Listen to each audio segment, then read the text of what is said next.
Shalom, shalom. Peace, peace, peace. To everybody listening, to the tribe, to the Shabbatah, to the family, to the subscribers, to everybody in the classroom. Shabbat shalom. Hope everybody's doing good, man. I just wanna, This one right here is for all the young scholars. To all the young scholars, you know what I'm saying? I'm dedicating this one to all the young scholars out there. And I just gotta say, man, I'm gonna need y'all to, fall back. You know what I'm saying? With all the discredit. You know what I'm saying? All of this is a collective of intel, research. Alright? And it takes a little bit from everybody to go ahead and get a broader picture. To put all the pieces together, you know what I'm saying? So certain people rock with certain frequencies, certain people have certain beliefs, certain people have, things they don't like and don't subscribe to. Nonetheless, you know what I'm saying? When we got those young ones coming up who are excited, we got those who are coming as young ones who are new to this, you know what I'm saying? Who are seeing this for the first time. The first time, like when you and I first did it. When they got that, when we had that zeal, now they got that zeal, that fire. You know what I'm saying? Stop being so quick to douse water on them. Alright? To all those, who feel, they are of the book. To all my people who feel they are the people of the book, Israel. You know what I'm saying? Stop coming at them a certain way. And if that's not your wave, that's not your frequency, that's cool. Nobody's forcing nothing on you. You know what I mean? We just all want to get along. It's just a tribal thing. But nonetheless, we're going to get into some drop. Shout out to the fam, Con Drop. Shout out to Drop Nation. Much ahab, much ahab. I just had to say that, you know what I mean? Because as we get into this, as you can see, this is part 6. Oh, and before we get into this, please go back and see part 5. Do not start this if you have not seen part 5. I know it got crazy music. It was a different time. I apologize. But go and catch that. Alright? So we're gonna go ahead and get into this. Just want to get this out the way because we got a lot to get into, and yeah, you know what I mean. So like I said, shout out to all the scholars, to young ones, to everybody enthused and excited to just uncover the debris, and now you can see.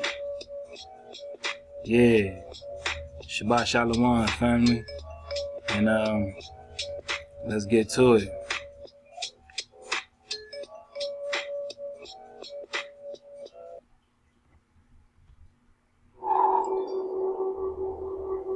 You have found some amazing research in newspaper articles from the 1800s and 1900s about these Nephilim. Tell me about it. Well, I believe that they're Nephilim. We know that 150 years ago, as settlers pushed westward, they found burial mounds.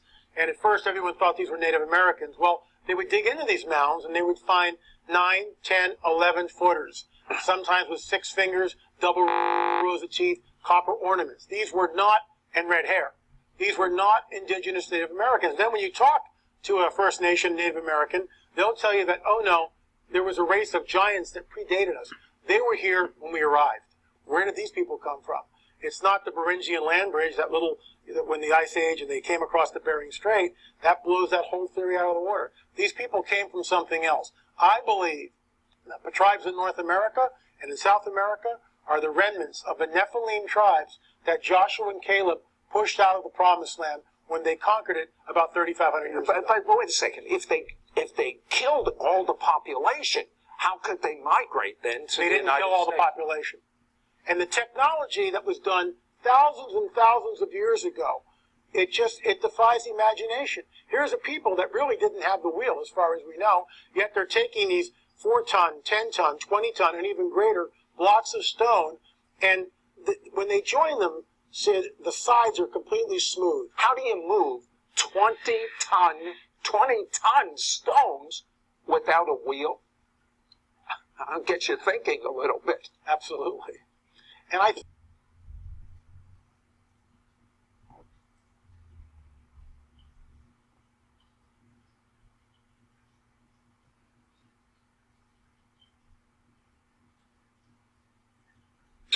Giants on Record, and in this book, myself and Jim Vieira, one of the chapters is called Curious Artifacts, and we specifically look at some giant axes as part of our research, which we feature in here.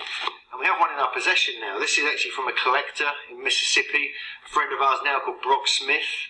I met him a few months ago, and he showed me this 15 or 14 and a half pound axe, which is very impressive, and that one and this one, this one's over twice the size of that one, was found in Cayuga County in Illinois in a mound in 1904. Thank God he's actually sent us this so we can examine it ourselves. It looks like it's made of granite, and it's over 33 pounds. So this is one mighty artifact that could prove the existence of giants. You got it there, Jim. I got it. So this is just incredible. What do you make of this as like stonemason? I mean, if you're going to even create something like this, let alone use it, I mean, this is like virtually impossible, really, isn't it? To wield it, yes. You can certainly make it.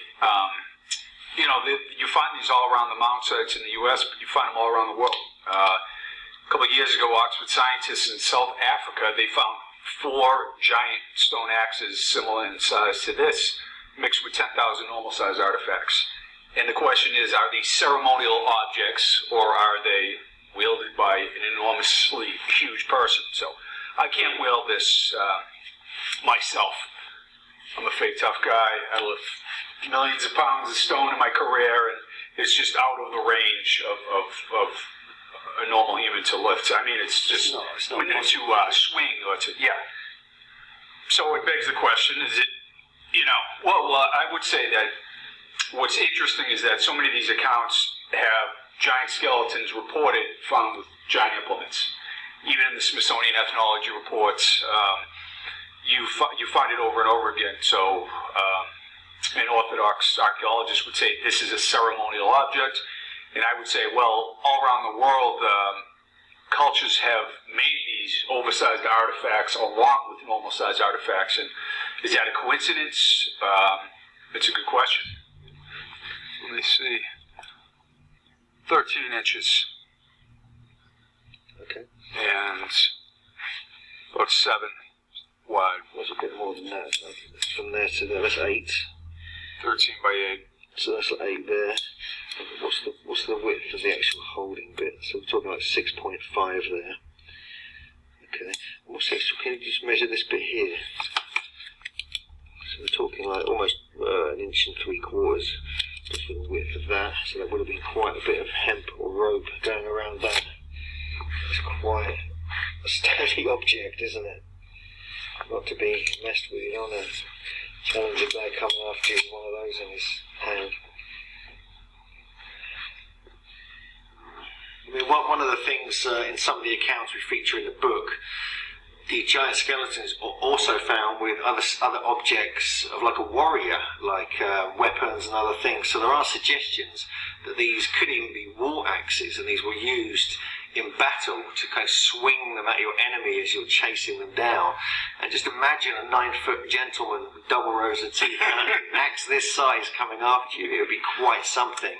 So they could have been war objects, war pieces, or they could have been ceremonial. I think this is what most The giant skeletons are also found with other objects of like a warrior, like weapons and other things. So there are suggestions that these could even be war axes, and these were used in battle to kind of swing them at your enemy as you're chasing. One of those in his hand. I mean, one of the things in some of the accounts we feature in the book, the giant skeletons are also found with other objects of like a warrior, like weapons and other things. So there are suggestions that these could even be war axes, and these were used in battle to kind of swing them at your enemy as you're chasing them down. And just imagine a 9-foot gentleman with double rows of teeth and an axe this size coming after you. It would be quite something. So they could have been war objects, war pieces, or they could have been ceremonial. I think this is what most people are thinking now. But there is wear on this one, and some of the other ones we've seen, we've looked at, and we feature in the book have got extreme wear. So they were being used for something. We do see signs of wear just on the front here, and also mostly on the back. So there is suggestions that it was used as like a hammerstone. You pound other rocks to break up rocks. But that doesn't make sense, though, you know. No, but that's what I was talking with Brock about, because he can't understand why this damage is here. But here as well, mostly on the back. So there is suggestions that it was used as like a hammerstone. You pound other rocks to break up rocks. But that doesn't make sense, though, you know. No, but that's what I was talking with Brock about. So there is suggestions that it was used as like a hammerstone. You pound other rocks to break up rocks. I mean, what does he remind you of, right? in the action, in the momentum, maybe possibly even the idea, right? I'm just saying. I mean, I'm gonna let them continue though. But that doesn't make sense, though, you know. No, because that's what I was talking with Brock about, because he can't understand why this damage is here. But here as well, you do see little kind of indents and like broken parts. It's been kind of used.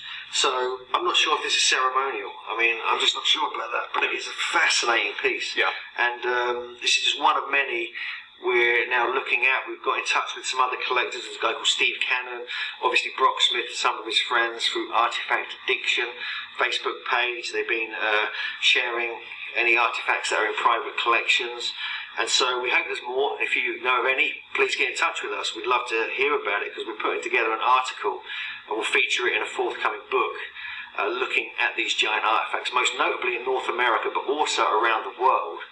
As Jim said, there's examples in many different parts of the world. In England, you have the Great Orme mines where great hammers were found. We have other ones from Kent, Morocco, South Africa. Yeah. So the list goes on. It's just so like we're just absolutely compelled by this to actually have a potential weapon or an artifact that was once in the possession of the giants we write about extensively in our book, Giants on Record. Yeah. The other thing is that so many native tribes have the same oral history about like a late Pleistocene pre-Ice Age race of giants, essentially. And I know, there's not a lot of anthropological evidence for that, but they really swear up and down that that was the case. They talked about battling malevolent giants, just like in the Bible lands. There were,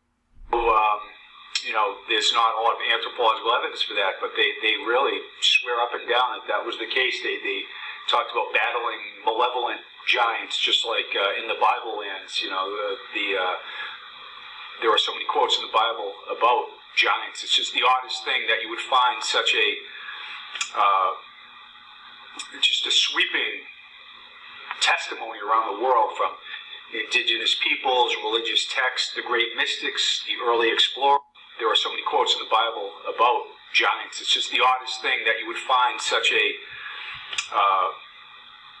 just a sweeping testimony around the world from indigenous peoples, religious texts, the great battling malevolent giants, just like in the Bible lands. There are so many quotes in the Bible about giants. It's just the oddest thing that you would find such a just a sweeping testimony around the world from indigenous peoples, religious texts, the great mystics, the early explorers who encountered live giants from Virginia to Patagonia. That there is a lot of kind of tangential proof, but not the smoking gun yet. So, we think it's a fascinating subject, and we don't.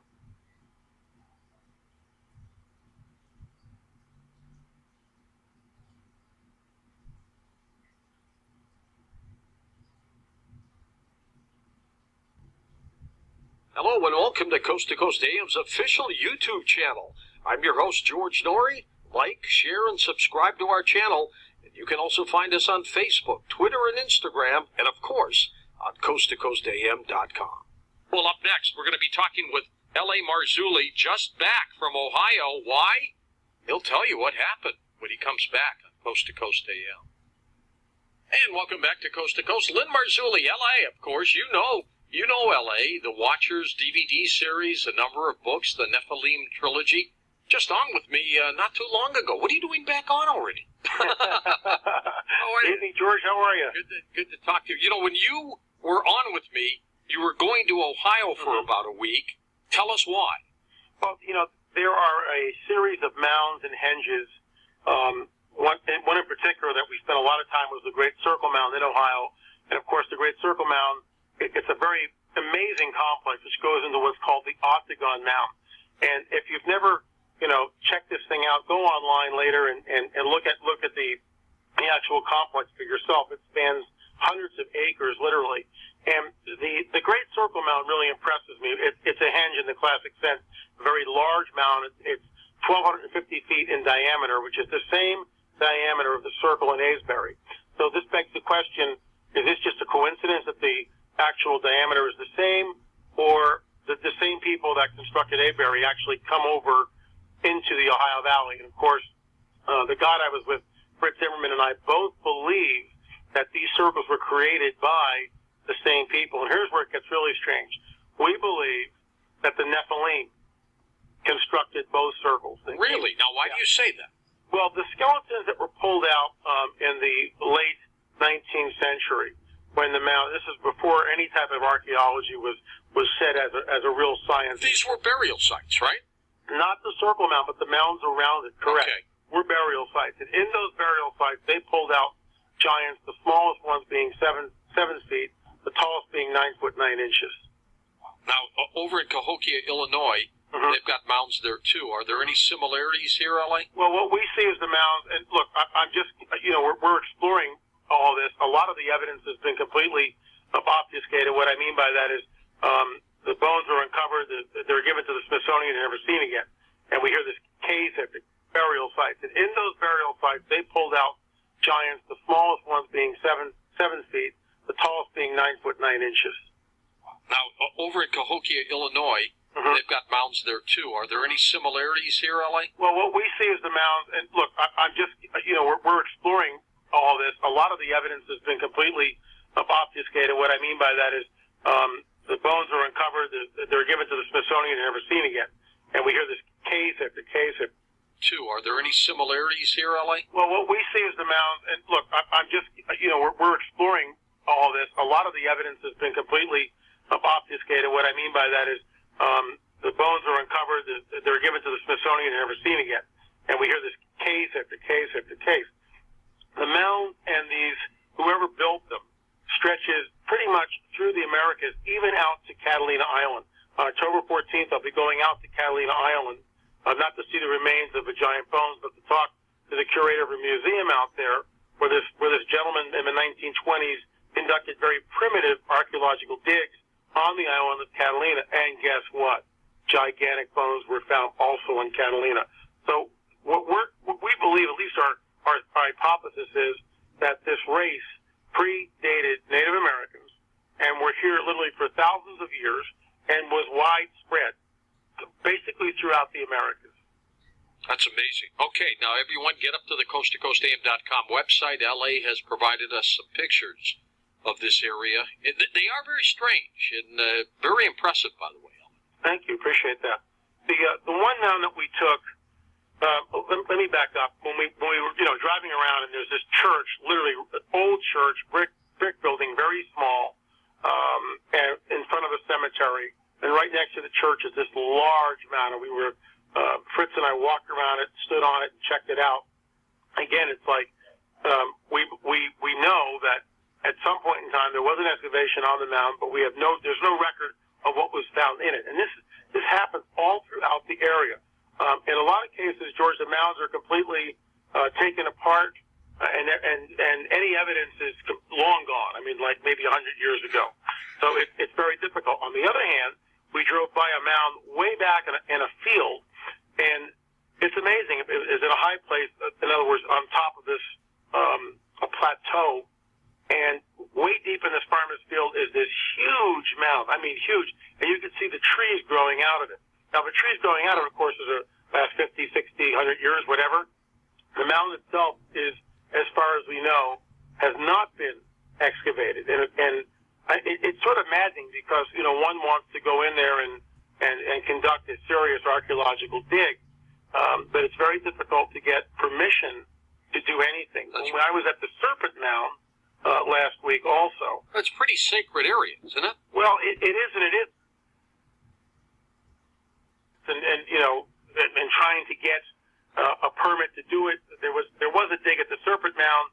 It wasn't on the mound itself. It was slightly off of it. They didn't find anything. Well, then you've got to have some great justification to want to dig all over the place. Well, absolutely. But my contention is that, look, I believe that there are giant skeletons still to be found in some of these mounds. And what would be amazing, for instance, in Paracas, Peru, we know that there are giant skeletons, and these skeletons are being displayed, openly being displayed in a museum there. David Childress and his partner went down there, and they actually have a YouTube video, and he actually handles the skulls. I mean, right in the video, and he shows the difference between the skulls. And the one skull, which is an elongated head, only has 2 plates instead of the 3 plates that human beings have, that all human beings have. So this is obviously an anomaly, this elongated skull, and yet it's there in the Paracas Museum. We hear the same exact accounts over and over again from the late 1800s into the 20th century, 1900s, where people are finding the skulls and their elongated heads, sometimes double rows of teeth, very robust lower jaw. So these are not the typical Native American or European settlers.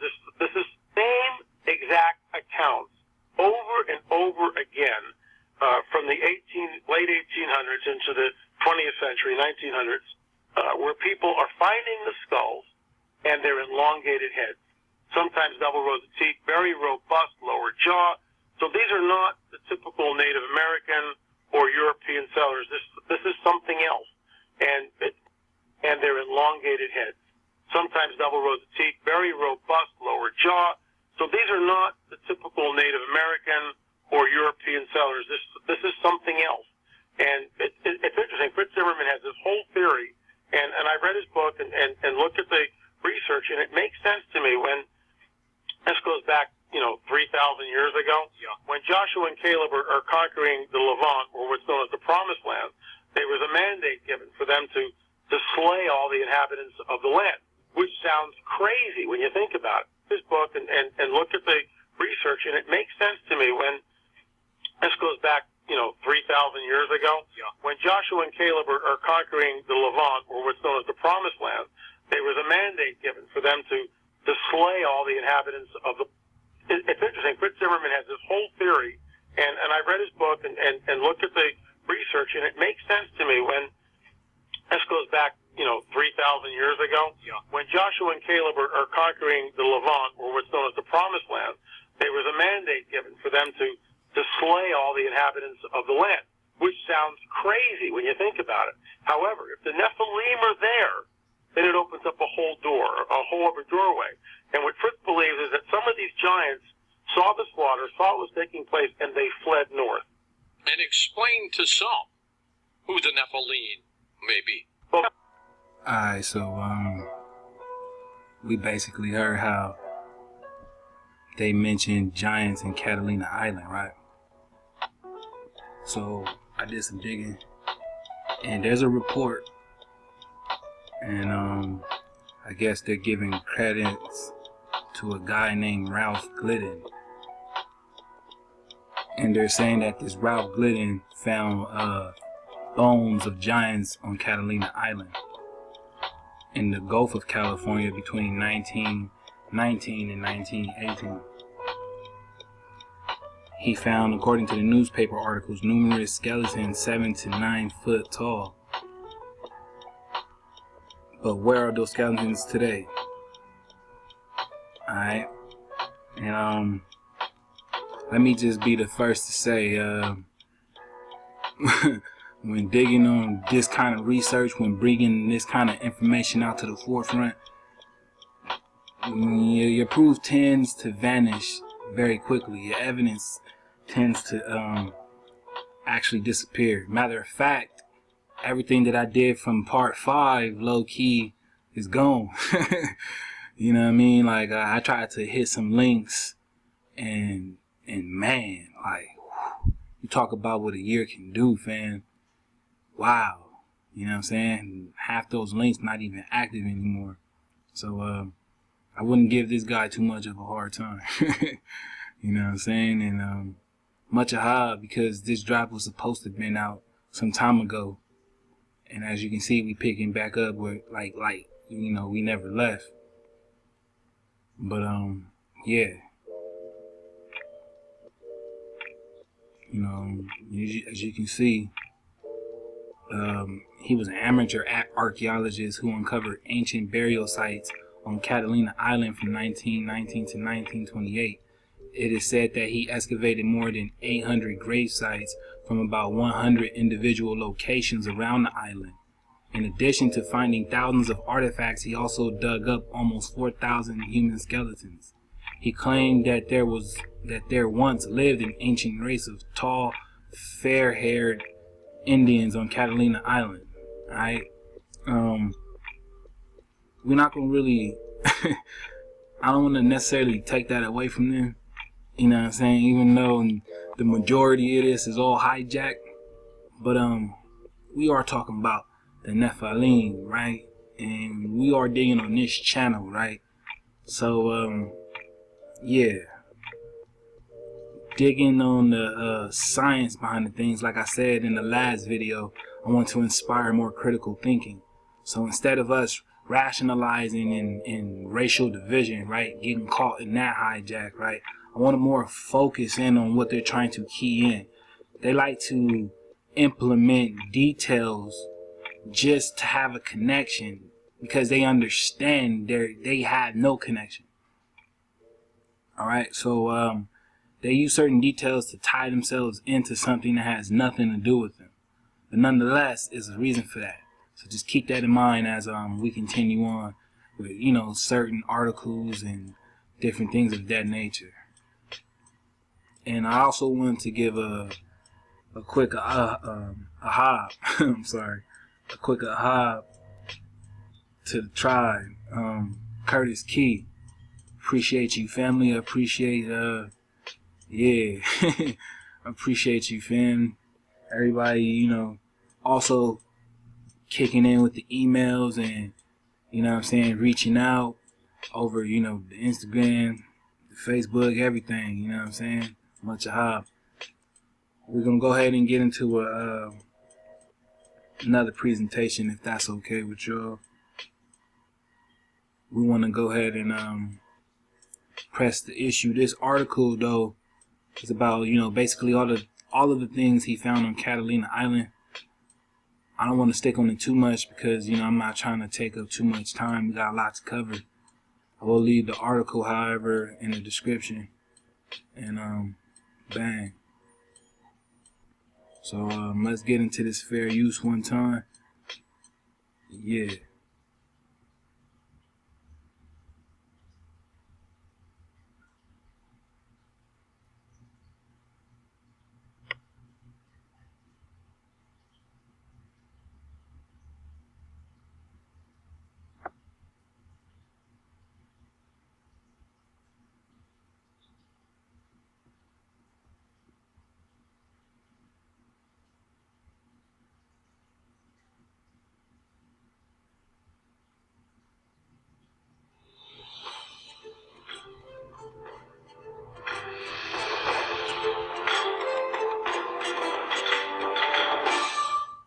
guys, welcome back to Supernatural Sightings.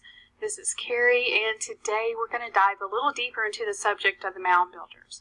Now, this is going to be part one of a two-part series.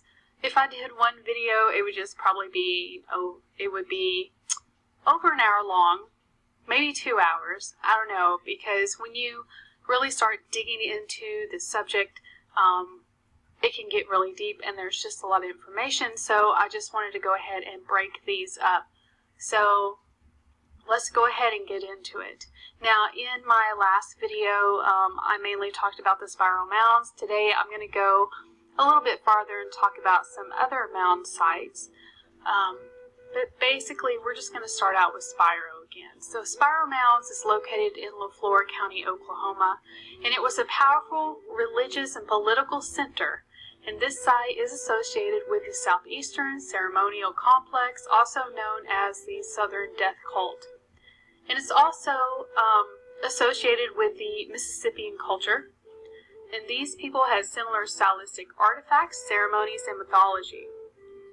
There are many mound sites that are associated, and these people had similar stylistic artifacts, ceremonies, and mythology. There are many mound sites that are associated with this group, and most notably are the mounds at Cahokia and the Serpent Mount in Adams County, Ohio.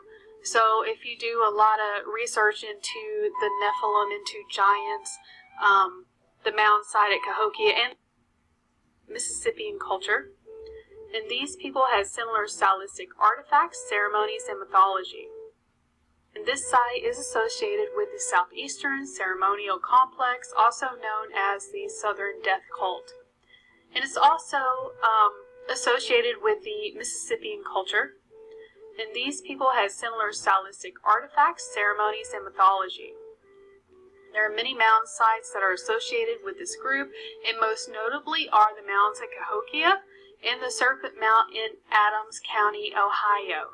So if you do a lot of research into the Nephilim, into giants, the mound site at Cahokia and the Serpent Mound are going to be two that are going to actually stand out. And most notably are the mounds at Cahokia and the Serpent Mount in Adams County, Ohio. So if you do a lot of research into the Nephilim, into giants, the mound site at Cahokia and the Serpent Mound are going to be two that are going to actually stand out, along with some other sites in Ohio, but those are the main two I wanted to list here because those were listed with the Southeastern Ceremonial Complex. So what's interesting is that the social organization of the Mississippian culture was based on warfare, and most of the imagery found on various artifacts connects to cosmology and sites in Ohio, but those are the main two I wanted to list here because those were listed with the Southeastern Ceremonial Complex. So what's interesting is that the social organization of the Mississippian culture was based on warfare, and most of the imagery found on various artifacts connects to cosmology and those were listed with the Southeastern Ceremonial Complex. So what's interesting is that the social organization of the Mississippian culture was based on warfare, and most of the those were listed with the Southeastern Ceremonial Complex. So what's interesting is that the social organization of the Mississippian culture was based on warfare, and most of the imagery found on various artifacts connects to cosmology and supernatural beings. Mississippian culture ranged from the Great Lakes to the Gulf Coast and along the Ohio River and into both the lowland and mountain areas of the Southeast. And this culture is also known for the massive platform and burial mounds. And that's what I'm talking about when I talk about Cahokia. So if you've watched my other video, Spiral Mounds, Mystery of the Mound Builders, you will know that skeletons of great size were found all across North America and mainly in the areas of the Ohio River Valley and down into the southeast. Now there are many articles that give evidence of these skeletons, but no actual skeletal remains are available for research today. Why is that? Now, some people speculate that they were sent to the Smithsonian and the Smithsonian dumped them somewhere in the ocean. Or they're locked away Now, some people speculate that they were sent to the Smithsonian and the Smithsonian dumped them somewhere in the ocean. Or they're locked away in some... But no actual skeletal remains are available for research today. Why is that? Now, some people speculate that they were sent to the Smithsonian and the Smithsonian dumped them somewhere in the ocean. Or they're locked away in some giant warehouse somewhere. You know, we really don't know. But we do have articles and we have pictures of artifacts and pictures of skeletons and skulls.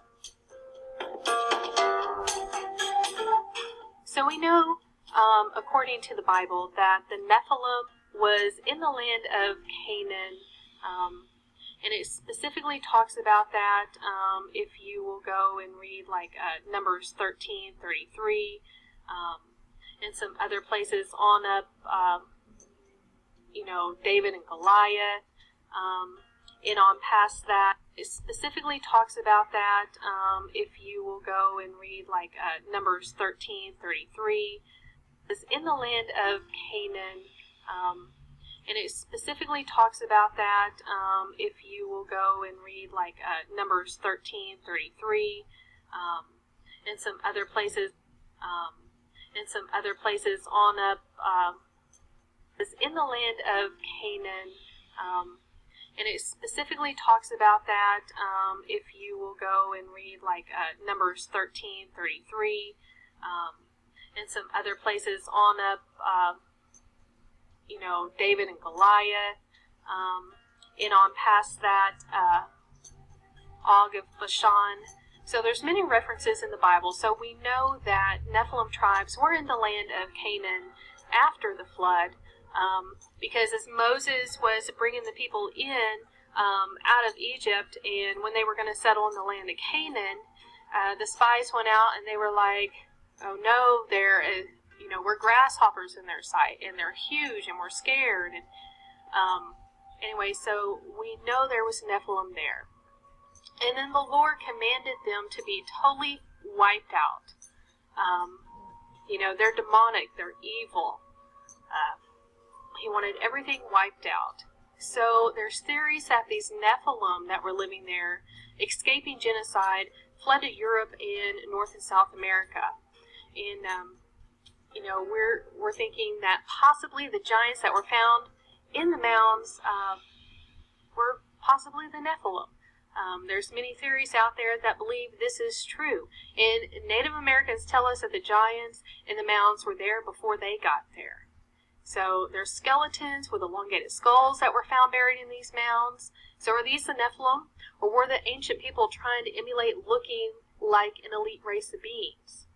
Did the giants bring their pagan customs and worships to the native people living in the Americas? Were the giants viewed as an elite class? So these and other questions still remain. So what we're going to do, we're going to look at some of the various customs, beliefs, and practices of the Southeastern ceremonial complex, and how some of the... Shalom, shalom. Welcome back. So, I hope you dodged all the hijacks, of course. You know what I'm saying? But nonetheless, there's a reason why, we dig on these scripts. And it's because of things like this. They come here and they hide all the evidence that they can because they know what's not found over there in that foreign land, right? What's not found over there is found right here. Right? It's found right here. And this is without a doubt. As we'll see, further in this presentation. But, yeah. So this is why we dig on these scripts and, we do what we have to do to bring them out. Now, I'm not the type and we're not the type to get caught in the box, by labels. We don't get caught up in the frequency. You know what I'm saying? We take our power and we stand with it. But we understand we are the people of the book. Alright? Because it happened over here in this land. Alright? And we at home. So I want to bring you guys down to a part, and we're gonna go ahead and check it out, right? Because as you saw at top, I hope you were looking at it, right? And this is Mysterious Archaeological Sites by George, whatever that would be, Mitrovich, right? So I want to bring you down to a certain region. As I was digging on this, I happened to, come across,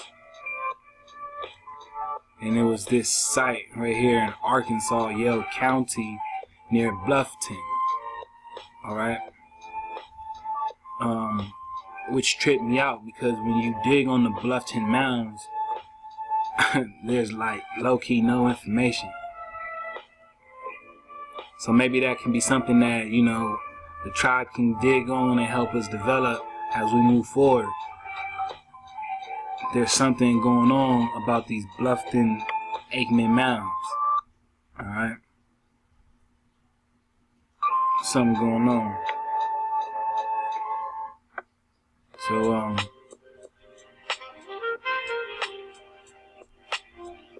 maybe y'all can go ahead and dig into that if y'all like. But I want to focus on what it's saying, right? And it's talking about midway between Fort Smith and Hot Springs, the mountains have been found to contain large numbers of human skulls that appear to have been crushed or clubbed to death. Human skulls that appear to have been crushed or clubbed to death, right? And in both presentations where we have people, I remember in the one, watch, I'll bring it up just so we can remember. We'll let that load. But in this one, we were seeing that they were saying that the artifacts that they had, the axes or whatever, were from a warlike tribe. And same thing from this last video that we were touching on, said the same thing, right? Keep in mind the fact that these are the Toltec mounds over here in Arkansas. Alright?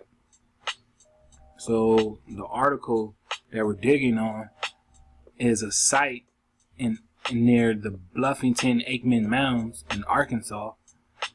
And where is this one at? In Arkansas.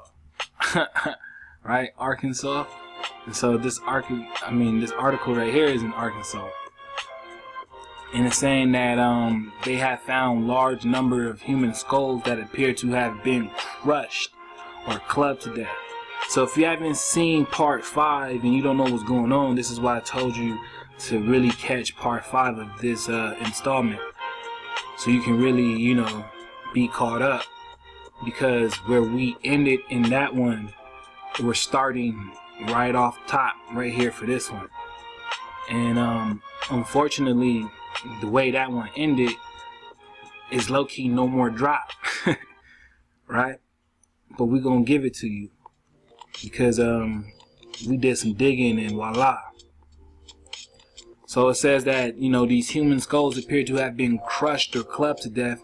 There are also large quantities of bracelets, rings, and animal bones. The skulls date to about 8,000 before present time to about 6,000 before current era, right?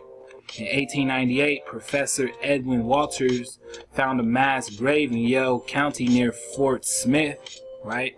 In a 30-acre area, he found huge numbers of skeletons with crushed skulls or spearheads lying among the ribs. There were 100,000 deaths, and the bones are 8,000 before present time and 6,000 BC. Was there a massacre here of horrendous proportions in this period? Alright. It says, how do we explain the huge population density then for 100,000 people to be in one place was unknown in prehistoric times, as there would be no infrastructure to support or mobilizing them. Were they all rounded up and slaughtered in one place, or was it a war between two enormous armies for those times of 50,000 people each? Alright, and it's a marvel. It's an astonishment to them. Alright, but nonetheless, this is your history found right here at home, right, for the indigenous of Choctaw, alright, of Turtle Island. So nonetheless, this is why we do this. This is why we continue to dig. And we're gonna go ahead and continue, right? Because that's not all, as usual. So if that's okay with y'all, let go. Alright, so I came across this book while doing my research, and it's quite interesting book. It's called The Advanced Civilization of Prehistoric America, The Lost Kingdoms of something. And I would really like to dig on this with y'all, so you know, I'm thinking about going ahead and just copying it. It looks like it's an ebook, but I'm thinking about just going ahead and just digging on it with y'all. And then we'll just kick back and get some reads in, and you already know, we just surf the wave. But I just want to belly flop, and we're gonna start at this point right here. I haven't read anything up above this point, so this is why I'm starting right here, and I'm gonna just take you guys to where I got, and then we'll carry on from there. Much ado. So we have hold on, let me sip on this real quick.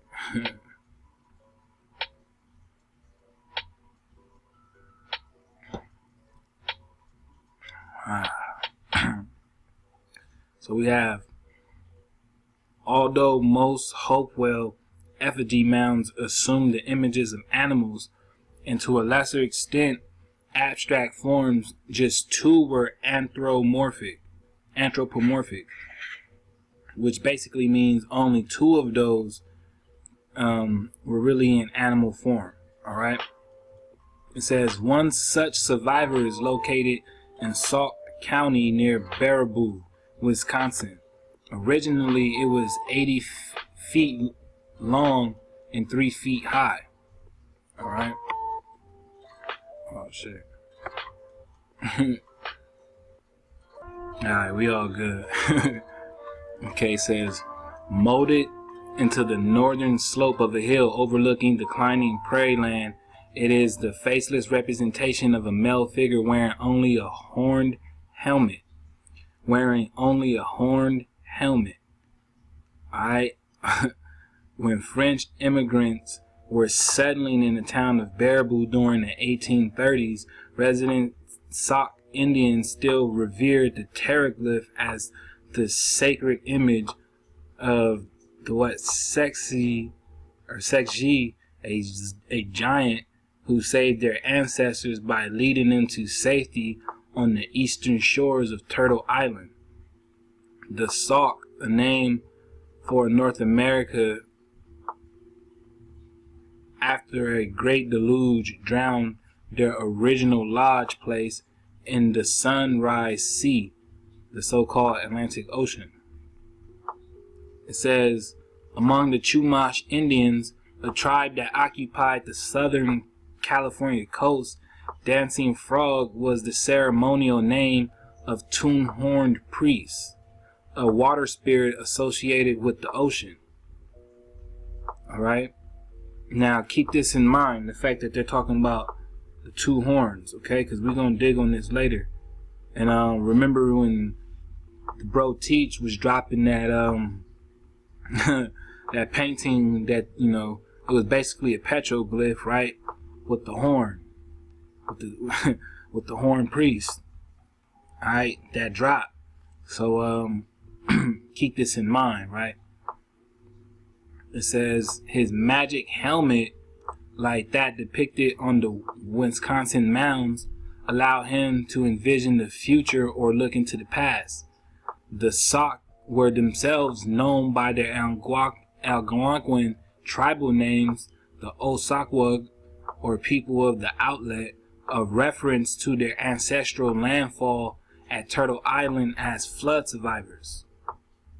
It seems more than ironic then that the Man's Mound's companion earthwork 30 miles away at Lavelle should itself have succumbed to a modern flood, when a Depression-era irrigation project covered it under 5 fathoms of water.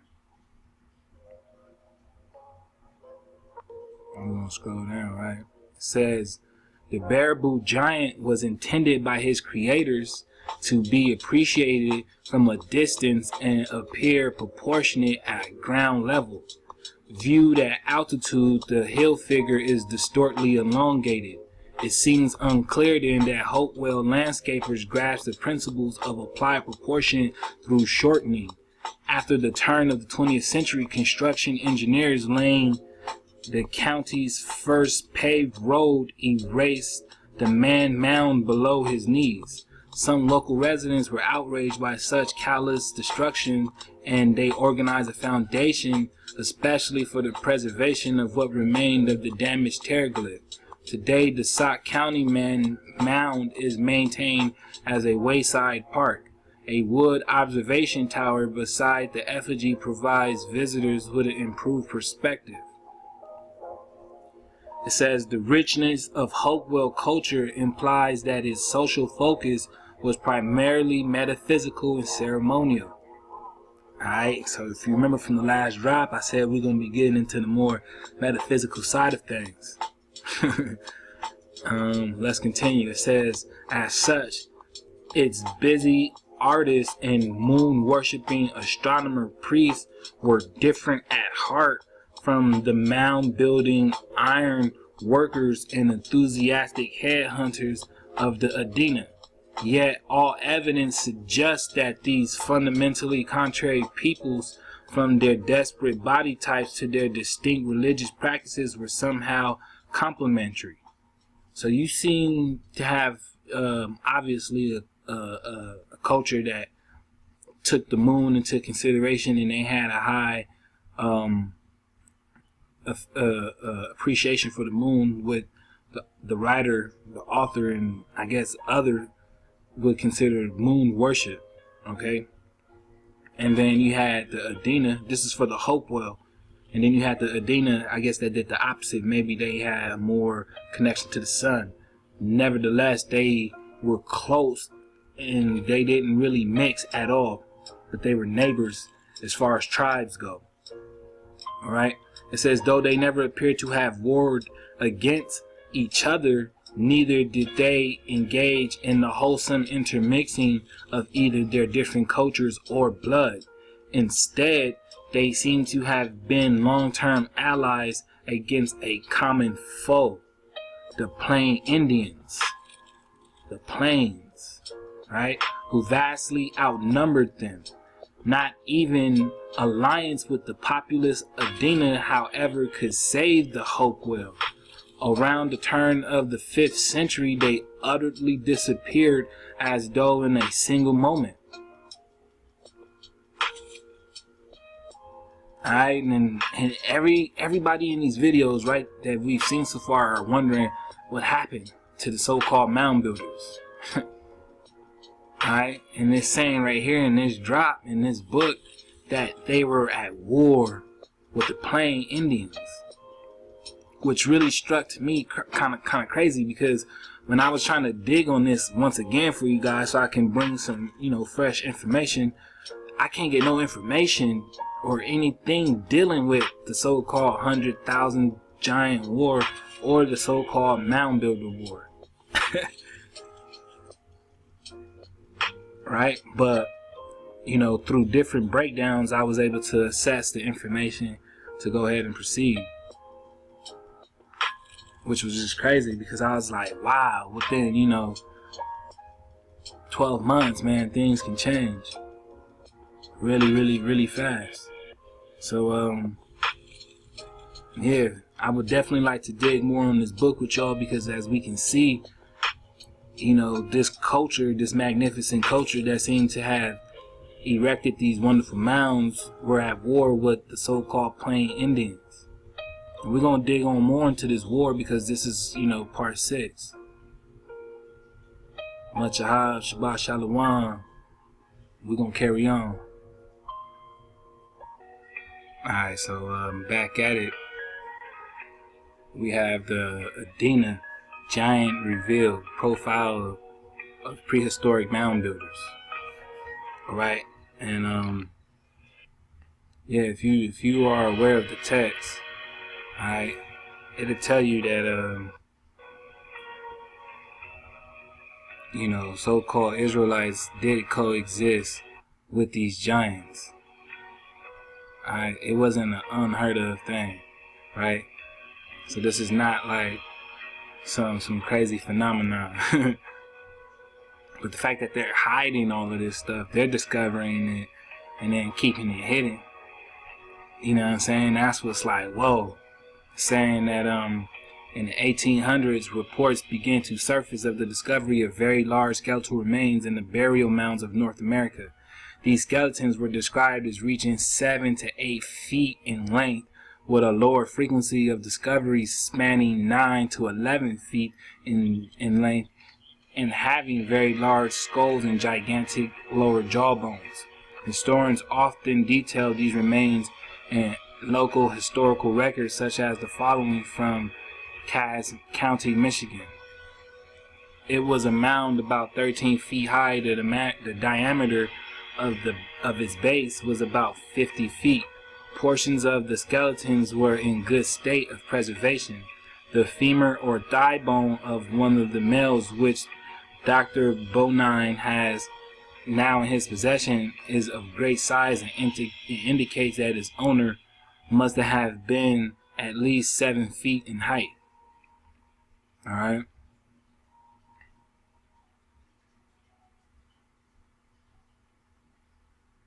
And this link right here just shows like you know, all the different examples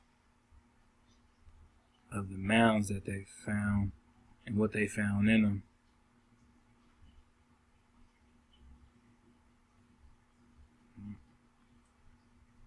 Well, we can go back to that. Alright.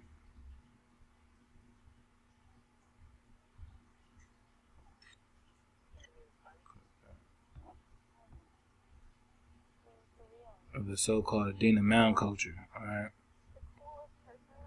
And it's interesting because in the book of Og, right, he kept referring to the Valley of the Giants, or, you know, the Valley of the Nephilim. And right here, they're finding all of this in the so-called Ohio Valley. Right?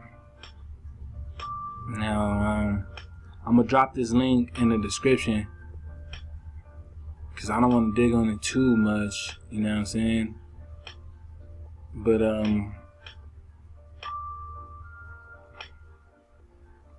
as you can see, right, the Ohio Valley. And this is where, you know, I don't know, just in that book of Og, if you go get part 5, I'm telling you, if you own part 5, then you know exactly what I'm talking about right now. Because he kept mentioning the Valley of the Giants. Right? He was mentioning the Valley of the Giants. So, we're only digging on Ohio Valley, right? Ohio. So, I'm gonna leave this in the description box, and we're gonna go ahead and carry on. If that's cool with y'all. Machahab. Shalom.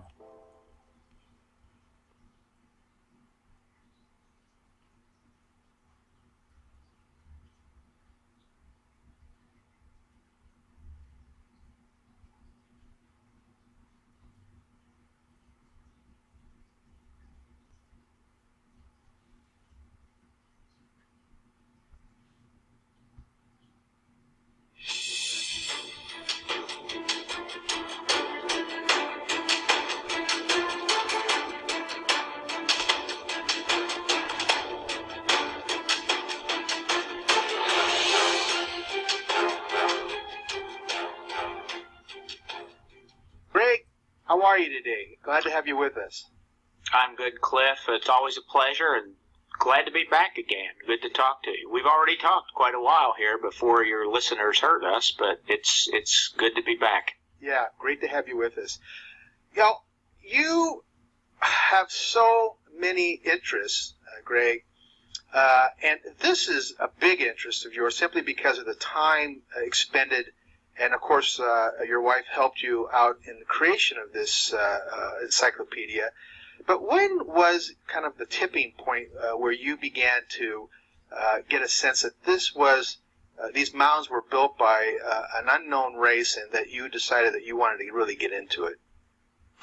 Well, actually, we got into it around 1983, and it's a story. It's a story that I tell in that book, Path of Souls, and it happened from dreams, actually, and it began just out of nowhere. I started having dreams of standing on Indian mounds and taking pictures of them. And Okay. this went on literally for 10 straight nights, and it came from nowhere.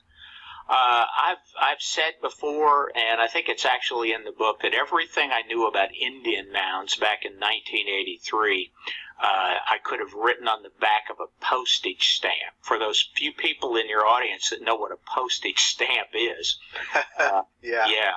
But that's Indian mounds aren't talked about in history. They're not talked about in high school, and it's just sort of an unknown part of history. In fact, we avoid Native American history today almost completely for a number of reasons. But those dreams came out of nowhere, night after night, and finally, the 10th morning when I got up, I told my wife Laura that we needed to go look at a mound. I'd never seen one in my life. We live in Memphis, Tennessee, so we went to a set of mounds here in Memphis called Chucalissa. It's run by what was then Memphis State University. It's now the University of Memphis. We went there, and as soon as we walked into the museum, which you use the museum to get into the mound complex, we saw an image of a symbol that we both had a real connection to. And immediately I told Laura that I knew what I needed to do, that I needed to make a pictorial work that had every known mound in it and somehow try to document it and make some sort of a record of it. So that's what began that Encyclopedia of Mounds project, 83. Okay. We wound up visiting thousands and thousands of them around the country, and my wife took most of the photos that are in it. So that's kind of the story.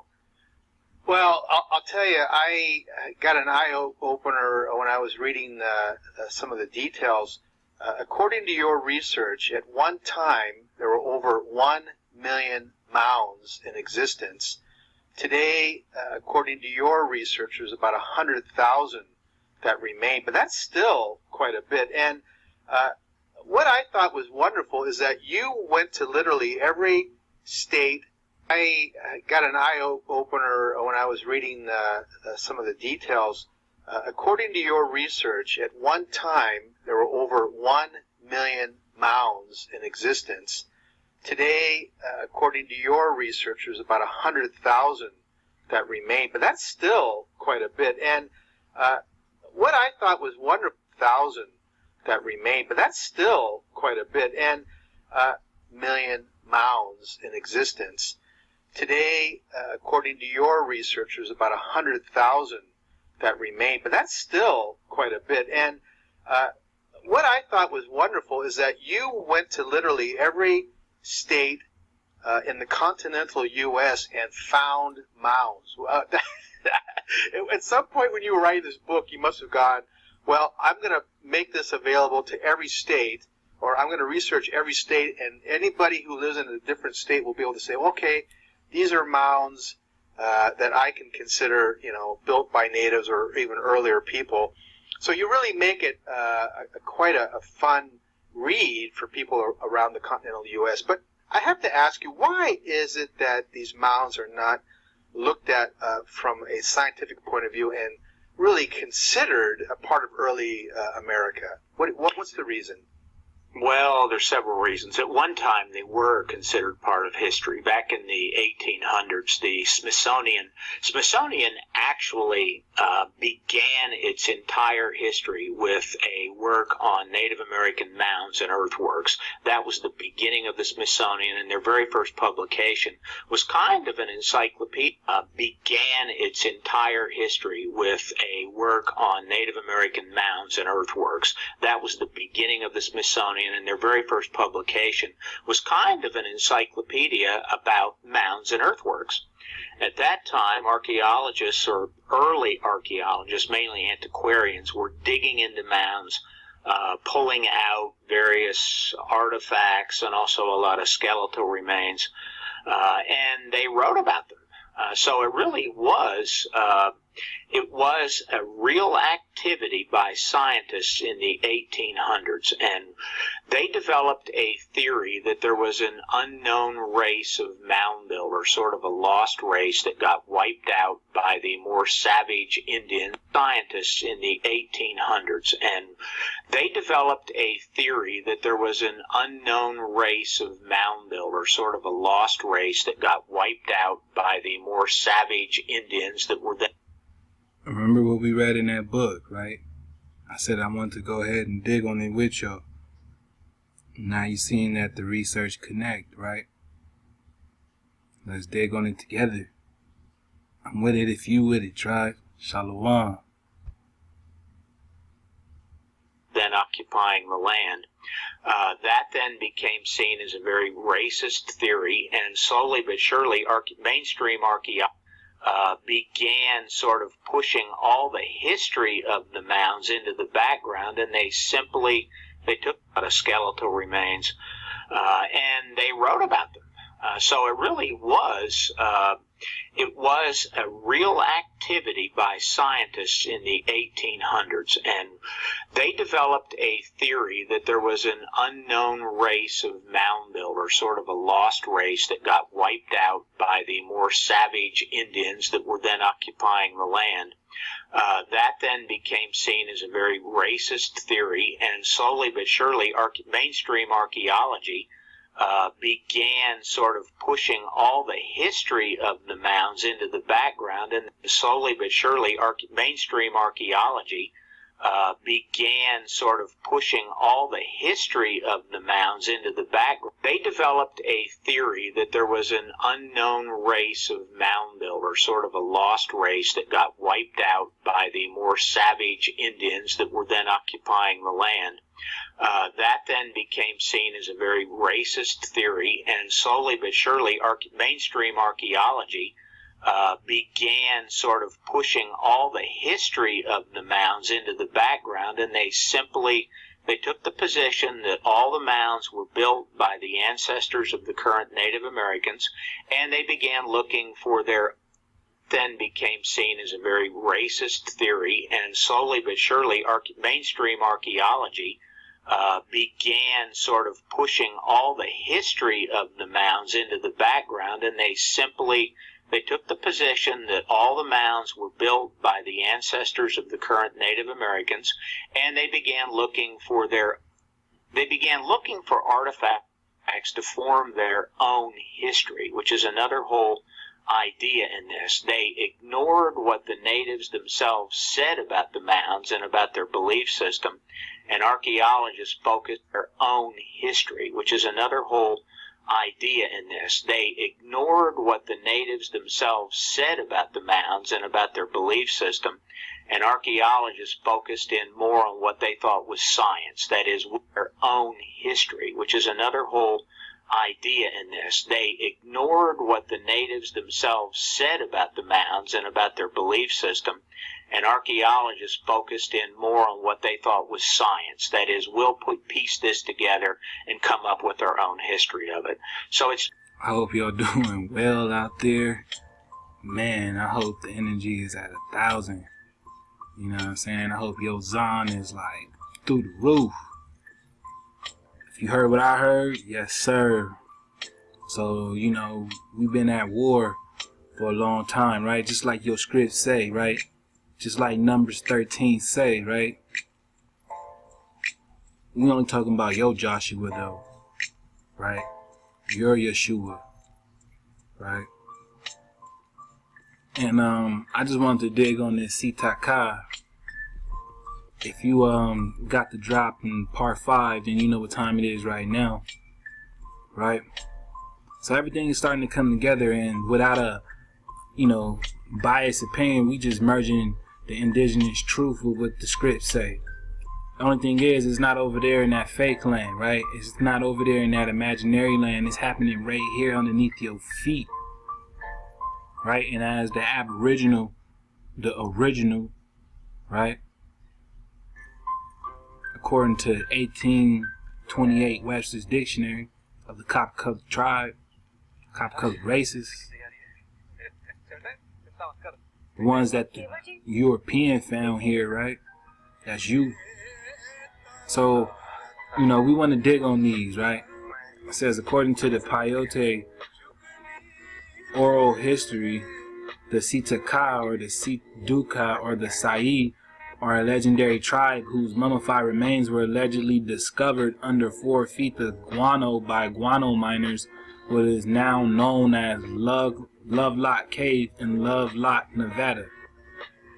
It says, although the caves have been mined since 1911, miners did not notify authorities until 1911. The miners destroyed many of the artifacts, but archaeologists were still able to retrieve about 10,000 Paiute, or however you pronounce that, sorry, artifacts from the cave. Items included tool duck decoys, sandals, baskets, several dating back over 2,000 years. Alright? It says the name Sitaka literally means tool eaters, right? Tool eaters. In the Paiute language, in the Paiute Indians, right? In the language of the Paiute Indians, sorry. Tool is a fibrous plant. In order to escape harassment from the Paiutes, the Sitakas were said to have lived on rafts made of tool on the lake. Alright? It says, according to the Paiutes, the Sitaka were a red-haired band of cannibalistic giants. Right? Red-haired band of cannibalistic giants. Right? The Sitaka and the Paiutes were at war. Right? They were at war. Right? And after a long struggle, coalition tribes trapped the remaining Sitaka in the Lovelock Cave. When they refused to come out, the Indians piled brush before the cave mouth and set it aflame. The Sitaka were annihilated. Alright, so that was the oral tradition from the Paiutes, right, about the giants that they encountered named the Sitaka, right, that they said were a red-haired band of cannibalistic giants. So, like I told you to keep in mind, when these folks go to, you know, include themselves talking about so-called red-haired giants and red-haired this, that's why I was saying, let's not get caught up in their details, because they're trying to include themselves. But as you should know how we do, we always catch the hijack and the slip. And, you know, that's how it's supposed to be. So, to go ahead and further prove that, right, we have the Soto travel to Manataka, right? And, I want to jump down here. It says, the purpose of the following paragraphs is to present the support for the proof that the conquistadors did meet in battle at Cattle Gap, Arkansas, with the Tula people, keepers of the Manataka, and did journey to the ancient place of peace, which is what Manataka means. Tula people were the keepers of the Manataka, peace. Alright? Tula people. Now we can go ahead and, you know, say it's a play on words, but in this article, didn't it say that the giants were tool eaters? And I'm pretty sure this drop so far has been coming out of Arkansas, you know, pretty heavy, right? Remember those Toltec mounds from a couple videos back? Toltec mounds. Remember, keep that in mind, because we're still digging on Arkansas right here. And we're talking about the Tula people, right?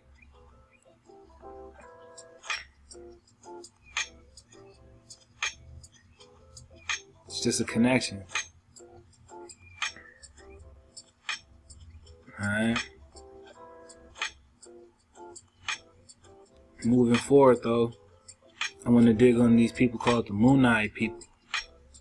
It says the Moonai people are a race of people from the Anahuia, which you know as the Cherokee tradition, who are said to have lived in the Appalachia until the Anahuia expelled them. The Anahuia had expelled them, right? It says they are mentioned in the 1797 book by Benjamin Smith Barton, who explains that they are called moon-eyed because they saw poorly during the day. Later variants add additional details claiming the people had white skin, that they created the area's pre-Columbian ruins, and that they went west after their defeat. Barton cited as a source of conversation with Colonel Leonard Marbury, and an earlier settler of Georgia. All right.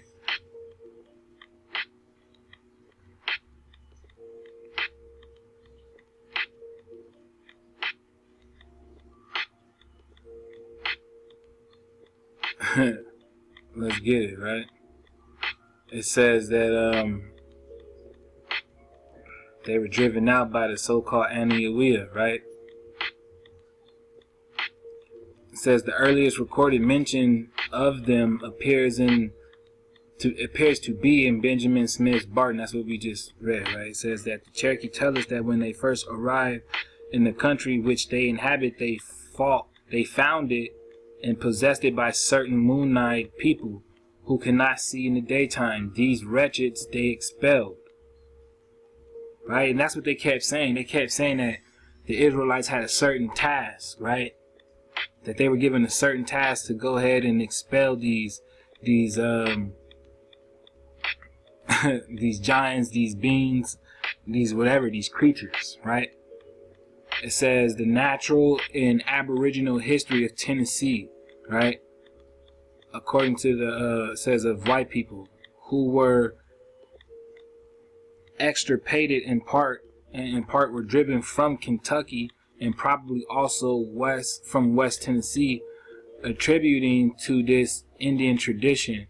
Although later Hayward mentions that in the 17th century the Cherokee or the Anahuia encountered white people on the Little Tennessee River, which describes the fortifications left by the French that were surrounded by hoes, axes, guns, and other metallic utensils, adding that the Anahuia found no aboriginals when they arrived. Alright? And that's according to this dude. He said that these were very small white people. Alright? Like Golem. Right? So, yeah. That's just what they say. But remember, they always try to attach themselves, right? And, like I said, keep that in mind, fam, because I came across this book, and on my phone, for some reason, it came out dope. But when I wanted to bring it to you guys, I couldn't see it. I couldn't read it. I couldn't look at it. Nothing.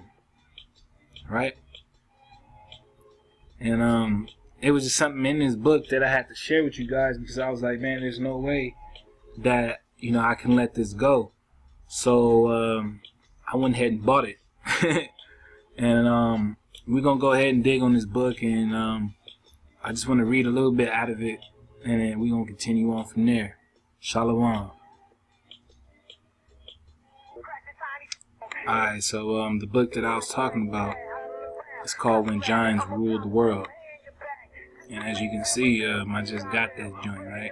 Because I wanted to go ahead and, you know, break it open with the tribe and see what we have. So, yeah, let's see what we got, right? It's an ebook. But it says the giants have been mentioned in a number of texts like the Bible. These giants roamed the entire world and were linked to massive constructions, including megaliths. When Moses sent the Israelite spies to monitor Canaan, they returned 40 days later with the news that the land appeared to be very rich. The people be strong that dwell in the land, and the cities are walled and very great. And moreover, we saw the children of Anak there. The children of Anak were giants and were generally known as the Anakim. Even though Caleb told the Israelites to invade Canaan at once, the Israelites were terrified of the giants that the spies had reported seeing. Shout out to the bro Medicine Man, because, you know what I'm saying, he dropped that last one with that big ass Japanese giant. Whoo! You know what I mean? Like, we on point, fam. We on point. You know what I'm saying? So when you start to see things like this, we can't really, you know, brush anything aside. But I just wanted to add this little part in here so that people see what we're referring to, right? Because it's in the scripts. Nonetheless, I'm going to take you guys to the point of interest, all right? So let's get to it. All right, so in this book, When the Giants Ruled the World, they have an account of the oral tradition of the so-called Lenni Lenape, all right? And I don't know if the Lenni Lenape personally made it from Asia or if this is a hijacked oral tradition, but we're going to go ahead and dig into it, see what they're talking about. So it says the Lenni Lenape Indians, the Delaware, have recounted their encounter with the mound builders in America. The Native Americans came all the way from Asia to America. It says John Heckwelder was an American missionary who was born in England. He wrote about Indian archaeology, history, customs, and traditions, among other things. He also ministered to the Lenape Indians, the Delaware, gained their trust, and converted many to Christianity. They told him about their history. He finally published a book in 1819 about the Indians. All right. It says, in his book, an account of the history, manners, and customs of the Indian nations who once inhabited Pennsylvania and the neighboring states, John Heckwelder recorded the legends about the giants and the Lenape said their forefathers had encountered in the past. The Lenni Lenape, according to the traditions handed down to them by their ancestors, resided many hundreds years ago in a very distinct country in the western part of the American continent. For some reason which I do not find accounted for, they determined on migrating to the eastward and accordingly set out together in a body. After a very long journey, many nights, encampments by the way, they at length arrived on the Nemisippi, the Mississippi River, where they fell in with the Mingwe, the Iroquois, or the Five Nations, who likewise immigrated from a distant country and had struck upon this river somewhat higher up. So the Lenape, when they got here, were met by the Iroquois nations, okay? The Iroquois were already here, right? And they're saying that the Lenape, when they got here, saw the Iroquois, all right, along the Mississippi River. It says their object was the same with that of the Delawares. They were proceeding on to eastward until they should find a country that pleased them. The spies which the Lenape had sent forth for the purpose of reconnoitering, or whatever that would be, I can't really see it, had long before their arrival discovered that the country east of the Mississippi was inhabited by a powerful nation who had many large towns built on the great rivers flowing through their land. Those people, as I was told, called themselves the Talajiwi or Talajiwi. Colonel John Gibson, however, a gentleman who has thorough knowledge of the Indians and speaks several of their languages, is of opinion that they were not called that Talajiwi, but Alijawi, and it was seen that he is right from the traces of their name which still remain in the country, in the Allegheny River and mountains having undoubtedly been named after them, or doubtably maybe. The Delawares still call the former Allegheny Sipu, the river of the Allegheny we have adopted, I know not for what reason, its Iroquois name, Ohio, which the French had literally translated into La Belle Riviere, the beautiful river. A branch of it, however, still retains the ancient name Allegheny, or Allegheny. Alright, we're going to go on, carry on to the next page. It says, many wonderful things are told of this famous people. They are said to have been remarkably tall and stout. There is a tradition that there were giants among them, people of a much larger size than the tallest of the Lenape. It is related that they had built to themselves regular fortifications or entrenchments whence they would sally out, but generally repulsed. I have seen many of the fortifications said to have been built by them, two of which in particular were remarkable. When the Lenape arrived on the banks of the Mississippi, they sent a message to the Allegheny to request a permission to settle themselves in their neighborhood. This was refused by them, or I don't know. This was refused them, but they obtained leave to pass the country and seek a settlement farther to the eastward.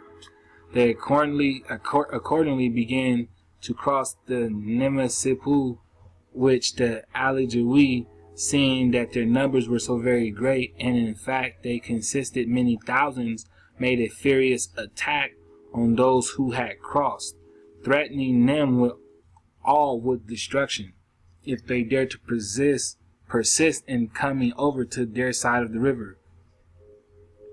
Fired at the treachery of these people and the great loss of men they had sustained, and besides not being prepared for a conflict, the Lenape consulted on what was to be done, whether to retreat in the best manner that they could, or try their strength and let the enemy see that they were not cowards, but men, and too high-minded to suffer themselves to be driven off before they had made a trial of strength and were convinced that the enemy was too powerful before them. The Mingwe, who had been here too, had been satisfied with being spectators from distance, offered to join them on the condition that after conquering the country they should be entitled to share it with them. Their proposals was accepted, and the resolution was taken by the two nations to conquer or die. Alright. It says, having thus united their forces, the Lenape and the Mingwe declared war against the Allegheny, and great battles were fought, in which many warriors fell on both sides. The enemy fortified the large towns and erected fortifications, especially on large rivers near lakes, where they were successfully attacked and sometimes stormed by the Allies. An engagement took place in which hundreds fell, who were afterwards buried in holes and laid together in heaps and covered over with earth. No quarters were given, so that the Allegheny, at last finding their destruction was inevitable if they persisted on their abstinency, abandoned the country to the conquerors and fled down to the Mississippi River, from whence they never returned. The war was carried on with this nation, lasted many years, during which the Lenape lost a great number of their warriors, while the Mingwe would have always hang back in the rear, leaving them to face the enemy. In the end, conquerors divided the country between themselves. The Mingwe made a choice of the lands in the vicinity of the Great Lakes and their tributary streams, and the Lenape took possession of the country to the south, for a long period of time, some say many hundred years, the two nations resided peacefully in this country and increased very fast. Some of their most enterprising huntsmen and warriors crossed the great swamps, falling on the streams, running to the eastward, followed them down the great Bay River, thence to the bay itself, which we call Chesapeake. All right.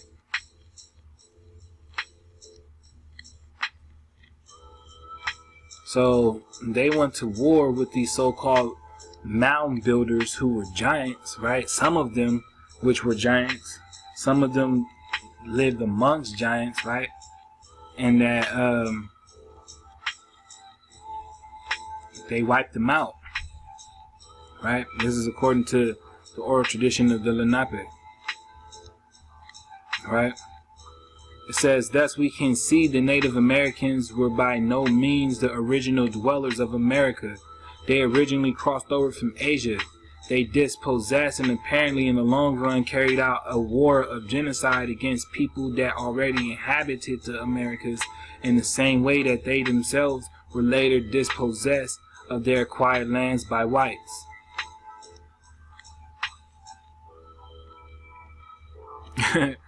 We're going to go ahead and carry on in this book, alright? Shalom.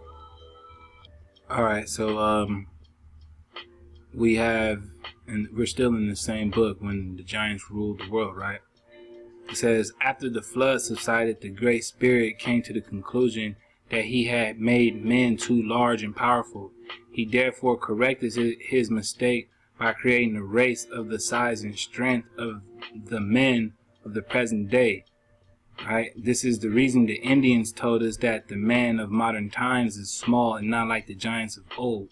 The story has been handed down among the Pawnees for generations, but what is its origin, no man can say.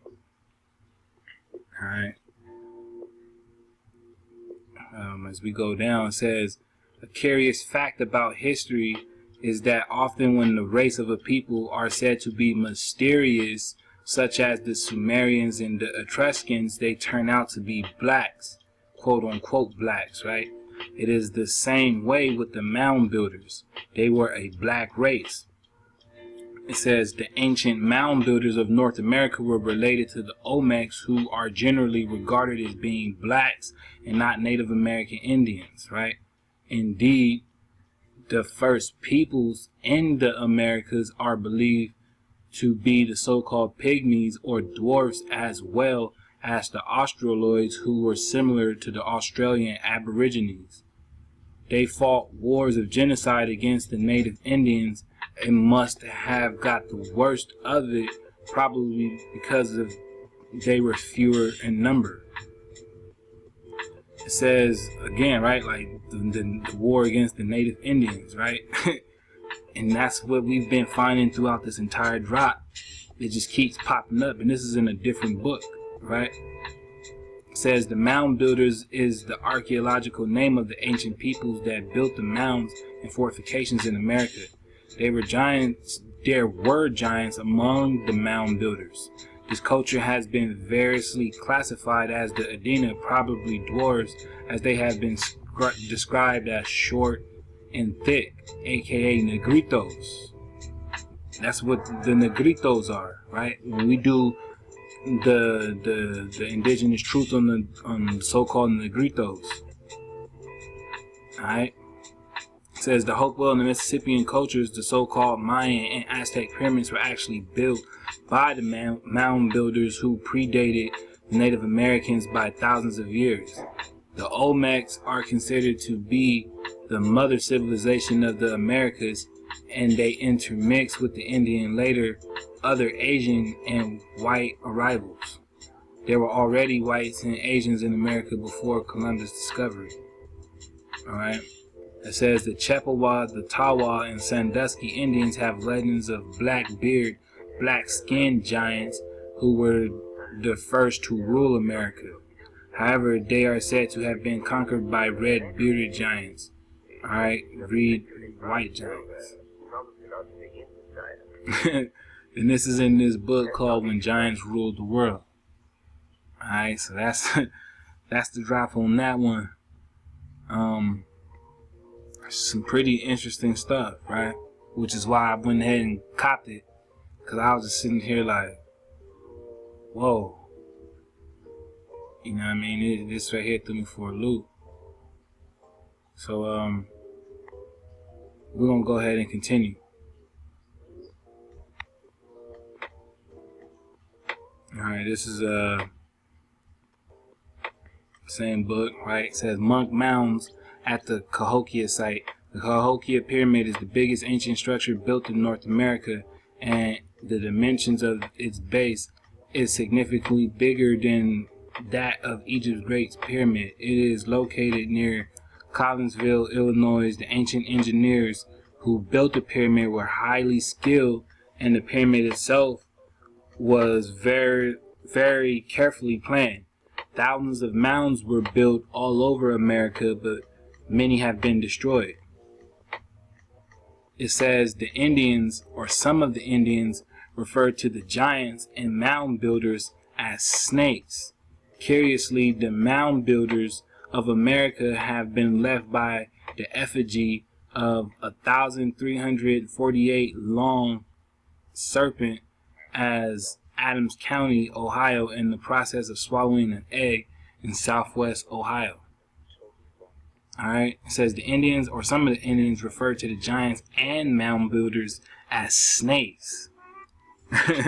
As snakes, right? And we're talking about what? That Naga, right? That Naga energy, which is the serpent, right?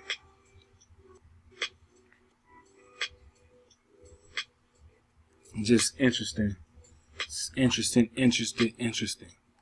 So we're gonna go ahead and continue to dig, fam. Shalom. Get you a stretch if you have to, you know what I'm saying? Kick back.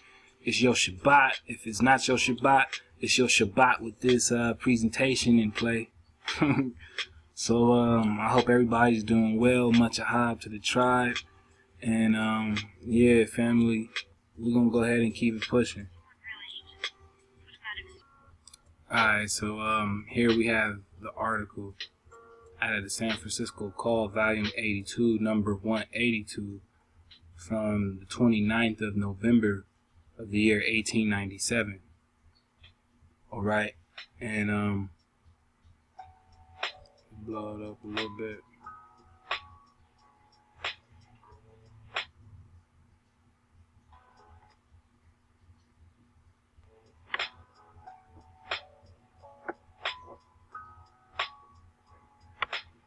And we have relics of an ancient slaughter. 100,000 warriors slain in one battle.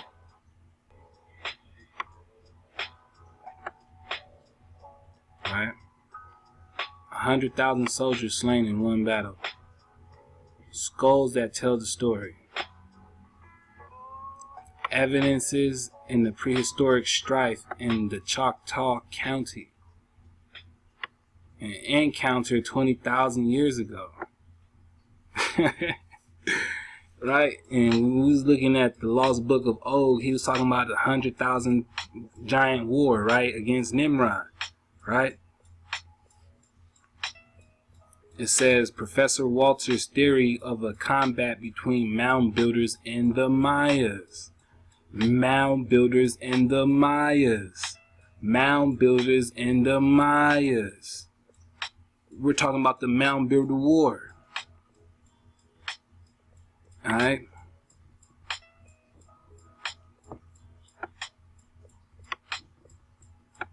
Let's see. Hold up. We're going to get it right now.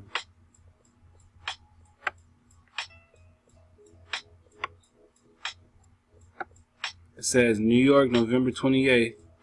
Right? A special to the Herald from Wichita, Kansas says Professor Edwin Walters, the eminent archaeologist and geologist of the head of party of scientists, has been investigating a remarkable deposit of human bones in the northeast corner of the Choctaw Country in Indian Territory, which were discovered by workmen nearly a year ago. Today, Professor Walters makes the astonishing announcement that a prehistoric battle was fought here, in which from 60,000 to 100,000 warriors were killed. The area of the tract in which this vast number of bodies lie buried has been determined by by sounding and digging to be 30 acres in extent. Extensive excavations have brought to light a great number of skeletons, curious specimens of pottery, and vast quantities of stone battle instruments. It has been ascertained that there are between 2,000 and 2,500 bodies for every square acre. About 2,000 and 2,500 bodies for every square acre. Alright? It says Professor Walters made the discovery nearly every skull was pierced with one or more spear points or broken in with stone axes, and that some of the bones had been cleft with a javelin, and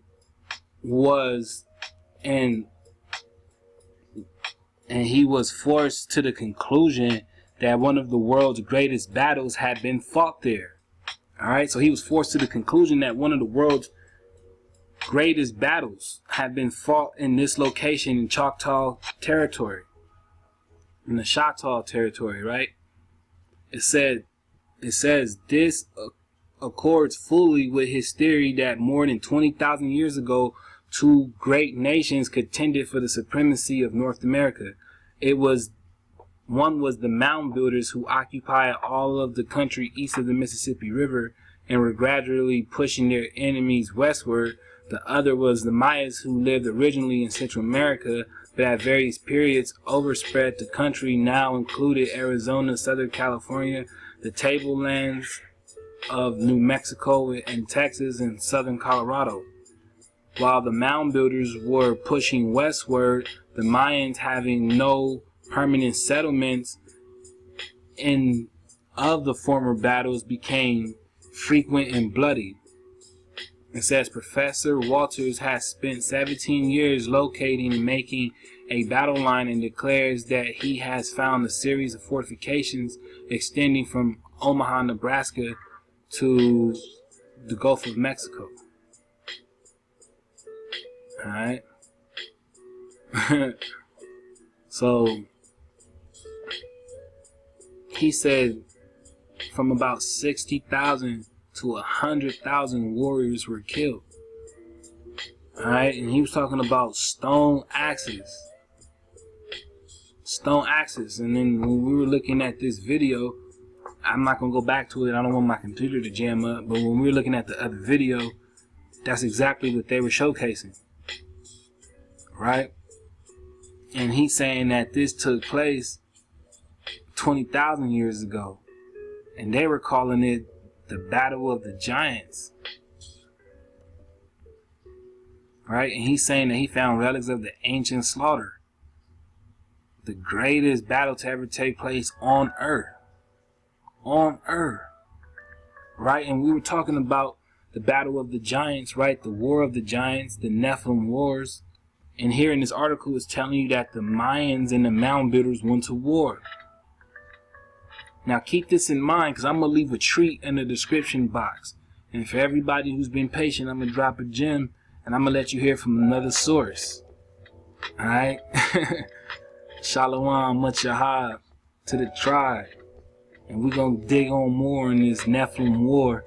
Let's get to it.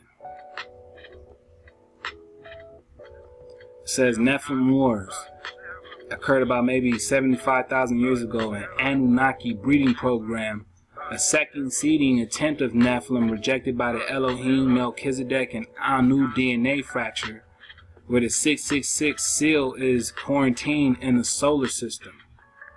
It says during the end of the second seeding, the Anunnaki started breeding with humans, and a race called Nephilim was created. This was not agreed upon to genetically tamper with the human race, and the Elohim would not let this race walk or be on the earth. This created a conflict, and another war broke out. This created the war with the Anunnaki and other Anunnaki sympathizers such as the Drakes, the Syrian Anunnaki hybrids. The Nephilim Wars ended this seeding attempt, and we reorganized for the next evolutionary round, where the Luciferian rebellion occurred in the Atlantean Cataclysm's timeline. Alright? So we're talking about also during the fall of Atlantis and what led up to this, because again, you should know right by now that, we've been dealing with genetic engineering, right? And these Nephilims were taking their place in genetic engineering, right?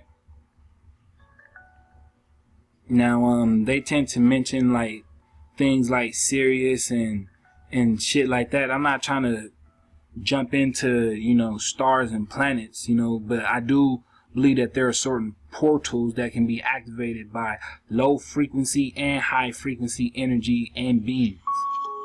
Alright, especially when we get into these grids. Right? So we're not going to necessarily touch on the seedings and the root races and the 3D Earth in this one. But I do want to touch on this part right here, right? Because it's talking about the 666 seal. It says, for this violation, seals were placed on the 6th and 7th dimensional access wings in our DNA coding, preventing physical ascension out of this realm. This became a curse on humans as the 666 seal, as it was genetically inbred through the generations. When the human's consciousness was no longer a threat to the planet's and universal security, the seals are lifted and assistance is given to release them. Alright, it says during the end of the second seeding of the Anunnaki, the Anunnaki started breeding with humans and the race of Nephilim was created. Alright, so we are in molecular lockdown, DNA lockdown, right? And they're saying that this 666 seal is the explanation of that. Right? And we're gonna go ahead and get into that. So let's go. Now, everything that we've been touched on has basically been in the form of a hijack. And I mean to the very core, which is why I stated in the form of a disclaimer not to be knocking my young scholars out there when they come out with this truth. You know what I'm saying? There's more to it than what everyone knows and what everyone wants to argue and point fingers about. But nonetheless, there is much truth to this, to these scriptures. Alright? So let's check it out. It says 666 seals curse implant trauma. Alright? This level of blockage and quarantine is what is referred to as the 666 seal, and it is a genetic block in the 6-dimensional frequency layers residing within the 6D indigo ray and 7D violet ray monad, or over soul bodies and crown chakra, which is referred to as our wings. So when they were talking about the mound builders were serpents, in a metaphysical sense, this is what we're getting to, right? That Shekinah. Shout out to the bro Teach, right? Shout out to the bro Jerusalem, right? For bringing out the Shekinah. We've touched on this before, because as the Levites, the Levitical principal people of the Aniawiyah, this is right up the alley, right? So basically, our spiritual connection, our DNA structure as carbon beings, right, have been on molecular lockdown since these Nephilim wars. It says at the beginning of the monadic level integration, this 666 implant or Templar seal can be removed from the human light body. Essentially, this relates to the trauma of having our wings cut off from our light body and is related to the curse of Yahweh. This fact is what created many fallen angels and the watchers trapped in the earth. Alright? The eye of Yahweh. And this is what I mean by the hijack. I'm going to go ahead and do further presentations on this, because this is where the stemming of religion and everything that's wrong with it comes from, right? It says the eye of Yahweh, or Yah, right? All intermediary lenses of mind control. The eye of Yahweh, eye of Jehovah, eye of Horus, and other religious control mechanisms requiring salvation or redemption must be broken away in order to see the cosmic cube matrix divine mind of one God. The all-seeing eye of God is coming to reside as the living presence in our rewired brain. Alright? It says the quarantine is a genetic block that forces soul consciousness to reincarnate over and over again on the 3D Earth plane and other planets in appropriate dimensional fields, in order to reclaim missing pieces and soul parts, as well as learn how to evolve back into the wholeness with the natural laws of the Most High, which is the law of one, right? The one that is with nature, all that is, natural, right? And this is what the so-called Israelites come to bring back into the forelight. This is the law, the natural law of the Creator, the law of the one, right? But we've been hit with this hijack, this so-called Yahweh, this so-called Yadabaoth, this so-called Jehovah, all right? That's really the worm, and he sits there and he feeds on your light, right? Which is why people keep coming back onto the 3D plane. And we're going to go ahead and get down upon that, right? But I just wanted to bring that into mind because it's also in your scriptures. Oh yeah, it's also in your scriptures, right? But you never had it on a metaphysical tip like this. So, let's get it. Alright, so, as we break down, right? 6 electrons, 6 neutrons, and 6 protons, right? It says the number 666 relates to the carbon atom and man, right? Carbon 12, one of 5 elements in the human DNA, is composed of 6 protons, 6 electrons, and 6 neutrons, which equates to 666. Carbon 12 is the most abundant of the 2 staple isotopes of the element carbon, accounting for about 98% of carbon. Alright, and if you remember from the last drop that we just did, right, the most recent one, we were touching on carbon and basically what carbon is, right? It's the substance of melanin. So this whole breakdown right here is really the whole, fundamental on on the spookism, right? Which is why religion had to smash you over the head with it, because they told you that 666 was the number of the devil, right? But when you break down, even in the term devil, is really just the double, right? And we understand that the double, as we know it, is the hijack. And as we see it right here in the breakdown, the most common natural carbon isotope, the most common natural isotope, all right, is carbon 12.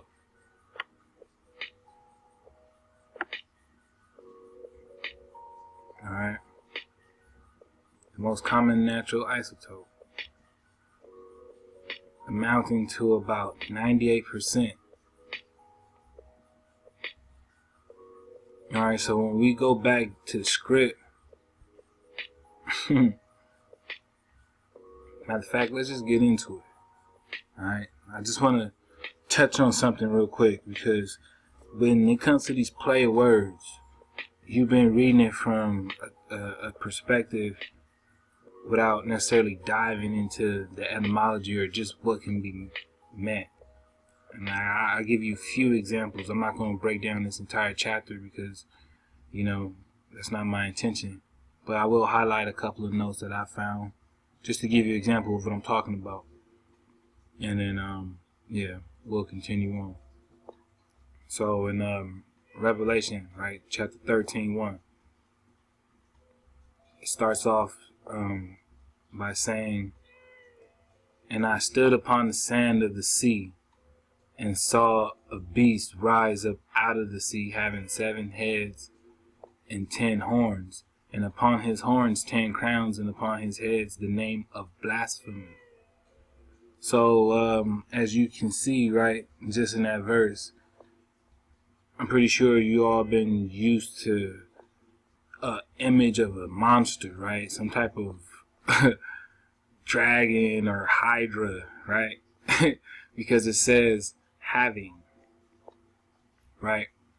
But it says here he saw a beast rise up out of the sea, having. And when you look at the breakdown in Greek for the word having, we have what can be to hold. I mean, that's exactly the first word, right? To hold. To hold. So we're talking about to be in the possession of something, right? Holding it. All right? Holding on to. So let's try reading it like that. "And I stood upon the sand of the sea, and I saw a beast rise up out of the sea, holding on to 7 heads and 10 horns. And upon his horns 10 crowns, and upon his heads the name of blasphemy." Alright. So now this beast is holding on to 7 heads. And then those 7 heads have 10 horns. And then upon those 10 horns are 10 crowns. Representing royalty, of course, you know what I'm saying? Either way, we'll continue. "And the beast which I saw was like unto a leopard, similar to a leopard, and his feet were as the feet of a bear, and his mouth as the mouth of a lion. And the dragon gave him his power and his seat and great authority." Alright. So, I know in the Christian mindset, you probably imagining some type of freakish monster, right? And I mean, of course, it's naturally.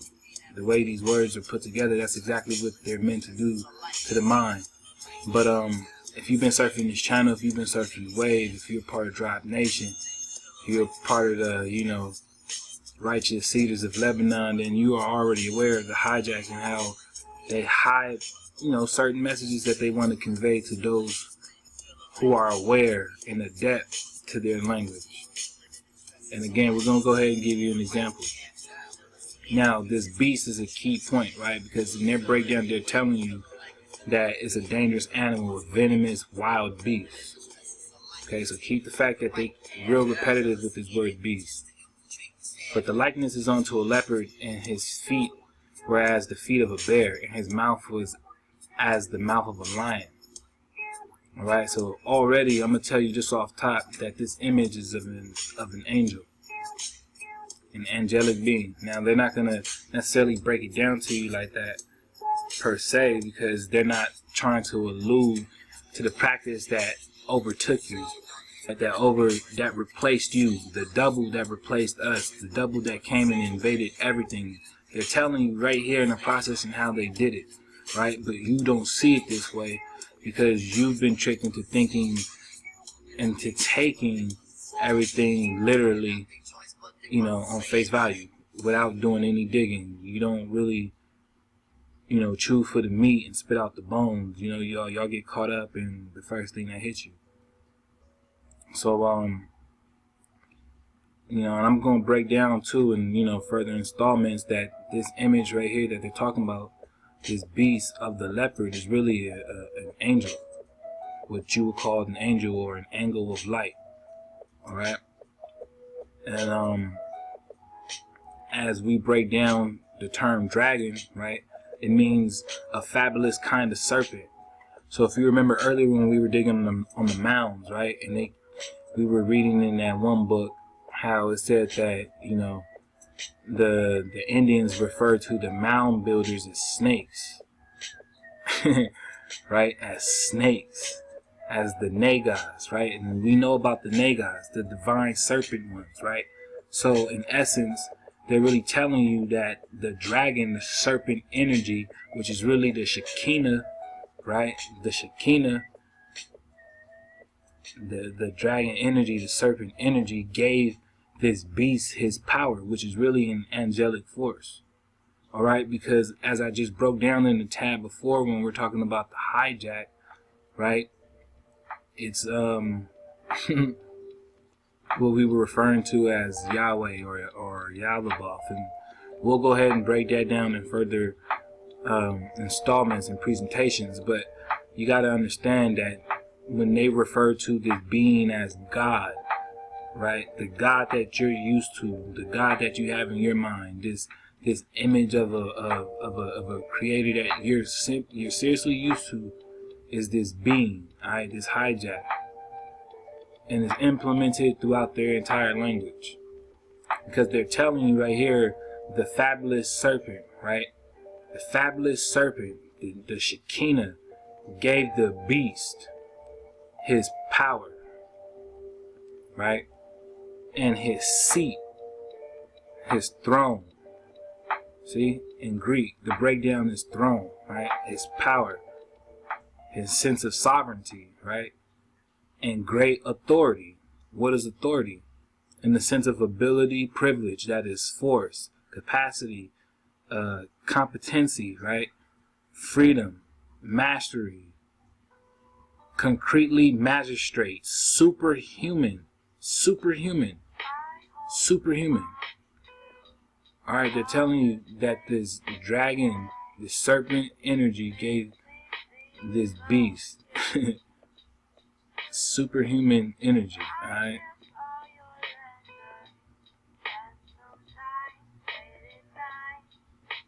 That's what it said, right? Magistrate. Now keep in mind this word magistrate. Alright? Now just with that perspective alone, just the breakdown in 2 verses, look how much information and perspective you can now come back to with this scripture in mind, alright? I'm gonna, leave that alone for now, because, I mean, look, Pete, and they worship the dragon, which gave power onto the beast, and they worship the beast, saying, who was like unto the beast, who was able to make war with him. And we've been on war this entire time. Alright? Now I want you to keep in mind, because we're going to scroll to the bottom. Alright, at 11. And I beheld another beast coming up out of the earth, and he had 2 horns. 2 horns. Now remember, I told you earlier to keep in mind about the 2 horns, right? Because the Sauk priest had a magic helmet of 2 horns, right? And I told you about the bro Teach, how he dropped a video mentioning the 2 horn petroglyph. All right, and he spake or spoke as a dragon, a fabulous kind of serpent, the second beast. All right, that came up out of the earth, and now this time he only had 2 horns. So one beast has 2 horns, the other beast has 10 horns. Are you doing the math? Are you doing the math? Because this is 2 plus 10. 2 plus 10 equals what? 12. And what are we digging on? Carbon, 12. Right? 12. This is a metaphysical, science that they're kicking to you by scripture. They're trying to reveal to you who they replaced by way of divination. Yeah. By divination, fam. You know what I'm saying? This is what they're talking about with this sacred dragon energy. Alright? The Shekinah. Alright?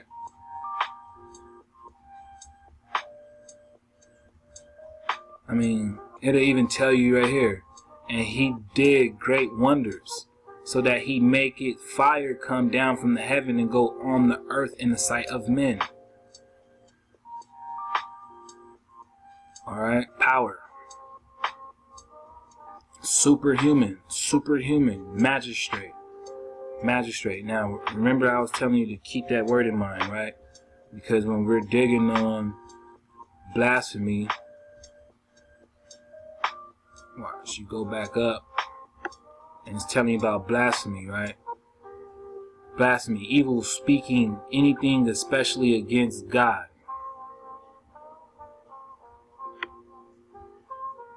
Right? And then when you come to dig on God, it tells you what? That it's just a deity, a supreme divinity, figuratively a magistrate. Now in today's terms, who would a magistrate be? Right? Not for real. A magistrate would be who?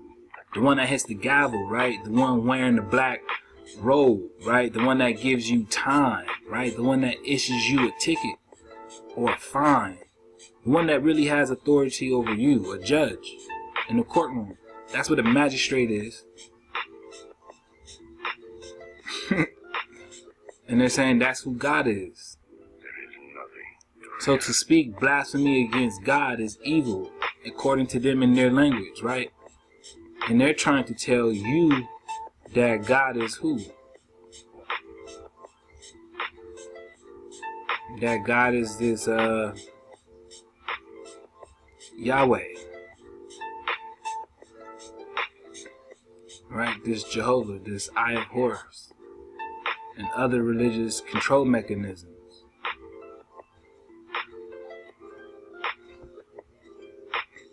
Right? While at the same time telling you that 666 is the number of the beast. And we're just digging on carbon 12. Right?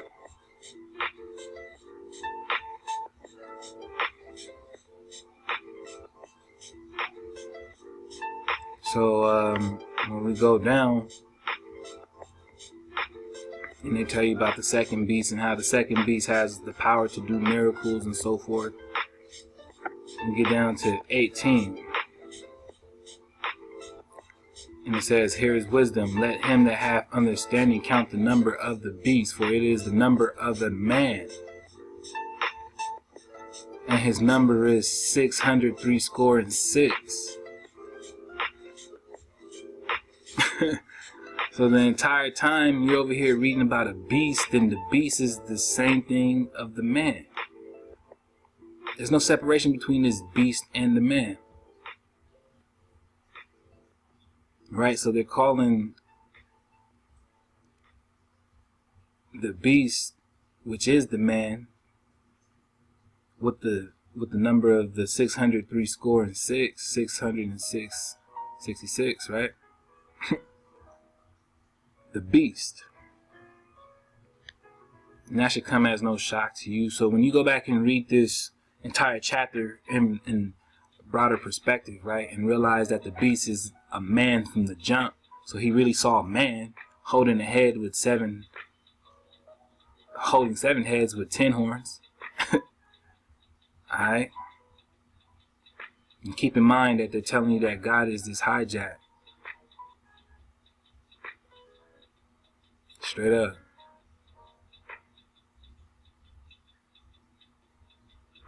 Alright, because 666 is just really the carbon 12.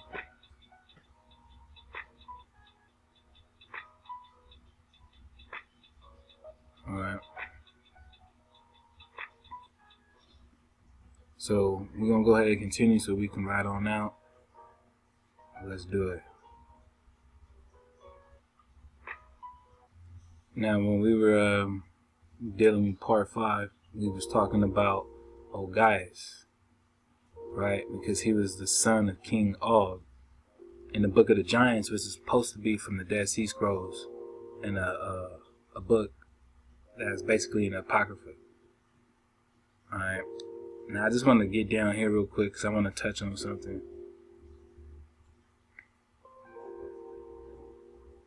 Right, it says before the biblical deluge, which is what they want to term as the flood, right? The deluge. a giant named Ogyges fought a great dragon. Alright? The giants Gilgamesh and Enkidu helped Ogyges slay the monster Leviathan dragon. And it says in the Jewish or the so-called Hebrew version of the story, tells us that the Ogyges swore to serve Noah and his descendants for all time. Noah agrees to allow him to join him on the ark, a place every day through this lattice door. Ogyges received his food, and the giant Ogyges survived Noah's flood. He lived for over 5,000 years. Alright, so keep this in mind, because this channel has already proved to you that Noah's from Florida, right? That the very wood that was used to build the ark grows right there in Florida, right? So it wouldn't be no weird coincidence that, you know, the United States will go ahead and build all their navy and military ships out of the same gopher wood that grows only in Florida. Alright, so we already proved that. If not, you know, go ahead and check it out. It's still up. You got to get these drops while they can, because, you know, they deleting them off the channel. But I just wanted to highlight that, so we're gonna go ahead and get on to the next one. Alright, here we have Webster's 1828 version of the word ape. Alright, and it says it's a genus of quadrupeds, four-pedal or four-legged, right? Whatever, how they want to put it. Found in the torrid zone of both continents. Of both continents. I mean, which continents are they talking about? Of both continents, right? Of a great variety of species. In common use, the word extends to all tribe of monkeys and baboons. Whoa. You know what I'm saying? Like, hey. It says, but in zoology, ape is limited to such of these animals as have no tails, while those with short tails are called baboons, and those with long ones, monkeys. These animals have 4 cutting teeth in each jaw and 2 canine teeth. Wow. I mean, we already understand the establishment, right? Canine series. I'm sorry about the last installment of the Canaanite, man. They ripped that down. You know what I'm saying? We went in on them, we went real hard, but they tore that thing down. You know what I'm saying? So yeah, we made that connection. It says also, one who imitates severely, an allusion to the manners of the ape, a silly fellow. A verb, transitive, to imitate severely, to mimic, as an ape imitates human actions. Alright, so why would they, you know, specifically highlight that the ape imitates human actions? And you guys already know that always stands out. When I see something like this, it's always like, You know what I mean? Especially those watching that really understand how I get down. Like, an ape imitates human actions. Let's see what else we can get, though. Alright, we have the etymology breakdown. Alright, an ape.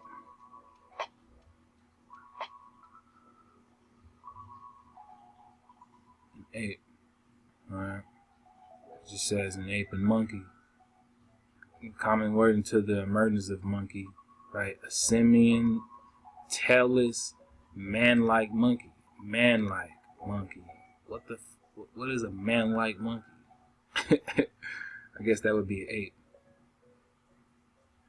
Alright, because, you know, I was, you know, having a conversation, and I was basically mentioning how we would think of an ape to be a natural animal, right? But when you actually look at the structure of an ape and how you get into hominins and you really start to look at the development of the species itself, you see there's a lot of comparison to this man and what they want to call man.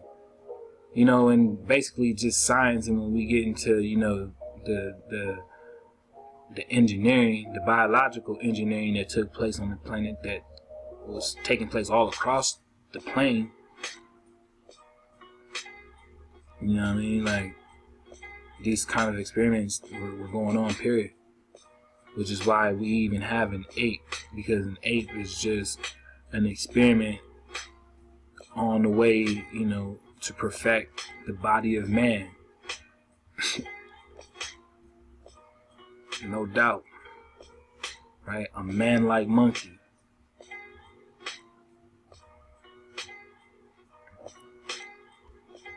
Let's see. It says ape. To imitate. To imitate. Right? One who mimics. One who mimics. So remember, I was telling you that the term devil means double. Because before it was a V, it was a B. Right? So double. So Revelations is breaking down how the one who mimics man, or the one that tends to imitate, right, got form of this dragon energy through divination and replaced you.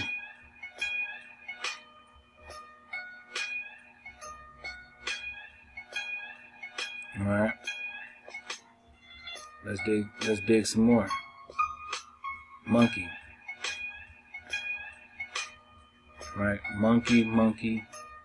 Where ape was the usual word of uncertain origin. Monkey.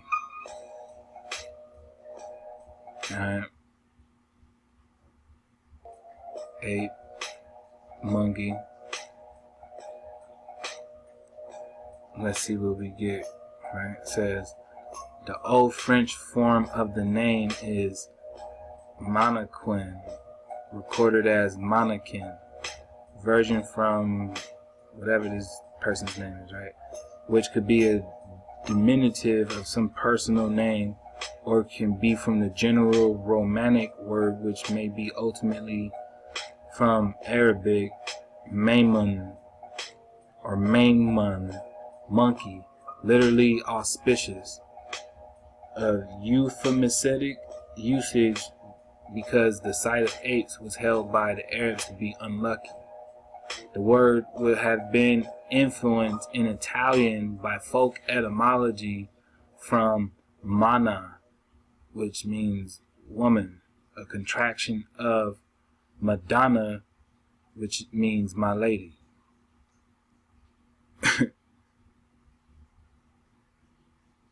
Oh, hell no. What? You see what I'm saying? You see what these words, you see this shit? From Italian folk etymology. Alright, so, yeah, man, monkey. Alright, this is what I'm talking about. Shit gets kind of weird. They're trying to tell you that the word was stemmed from a version of woman, right? And it still means what? To copy, to mimic.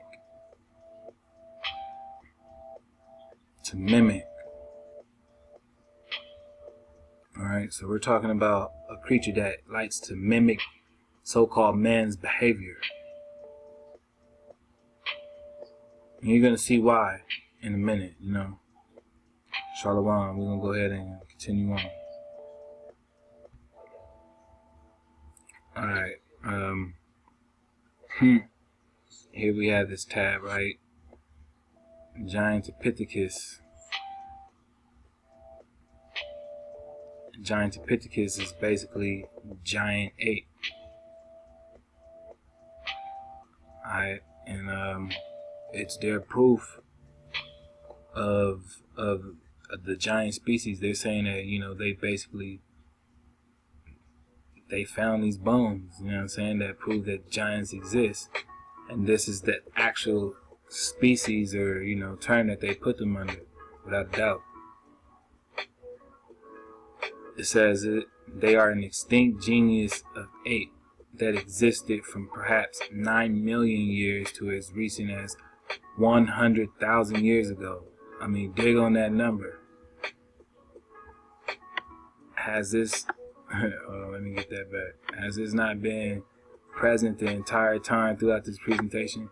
100,000, right? At the same period as the so-called Homo erectus would have disappeared in what is now India, Vietnam, China, and Indonesia, placing Gigantopithecus in the same time frame and geographical location as several hominin species. What did I say? Right, they're going to connect these things because this is how they're linked in genetically all the time, fam. You know what I'm saying? This is no bashing.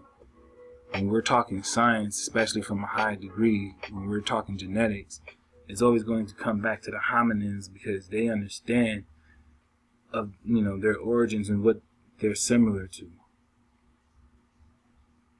All right. Now, I'm gonna scroll down real quick because I wanna show you something. Now, if you go ahead and dig on these, you know, you'll hear about how they found that their jaws were, you know, out of place and basically dislocated pretty bad, so that, you know, they don't really know too much about it, but they know that they're pretty big. Which was funny because remember when we were reading earlier, they said that they found the jaws dislocated from the fact that they had been in war, right, and potentially broken or smashed.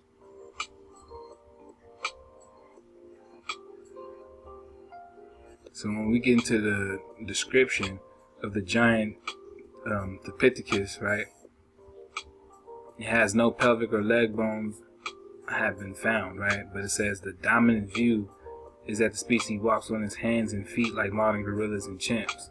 However, a minority opinion favors bipedal locomotion. Alright.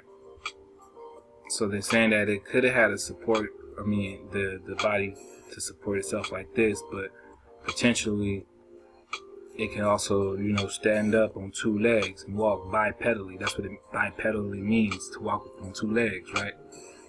It says based on fossil evidence, it's likely, and look at what it's called, right? Right? Are believed to have stood about 9 feet tall and weighed as almost 1,000 pounds, 1,100 to 13 pounds, making the species 3 to 4 times as heavy as modern gorillas and 7 to 8 times as heavy as the orangutan.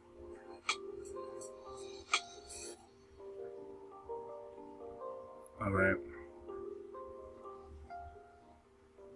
And this is the actual species of this of so-called giant. No doubt. They said it was a vegetarian. It ate only bamboo. Right? And that's kind of like how the other article said, I think it was the let's see, what was it called? The Sitka? Yeah, the Sitka from the Paiute tribe. They said that their giants only ate tules, or the tulas, which was supposed to be just a plant. So kind of this stuff is all, you know, coming together, and the fact that this species of ape, you know, was in, you know, from China. And if you remember part 5, we broke down the dolmens, which were really strong in the Korean, Vietnam area, right? So, hey, you know, another thing, you know, I want to also mention is that the teeth of this thing was found next to some dragon bones. right? What they also call oracle bones, which I find, amazing, because I just stumbled across this on accident. I mean, there technically is no accidents when you're dealing with Drive Nation, but nonetheless, yeah, bang, I came across it like, whoa. So yeah, there you have it, right? Oracle bones, dragon bones, aka oracle bones. So we're gonna go ahead and get into a couple more fair uses. I'm gonna ride out. I hope everybody's enjoyed this presentation as much as I've had presenting it. You know what I'm saying? And peace. So we're gonna go ahead and hit these folks with the fair use, and we're gonna ride out like that. And remember, check the description box. I'm gonna leave, a couple of links in there for the drop for y'all.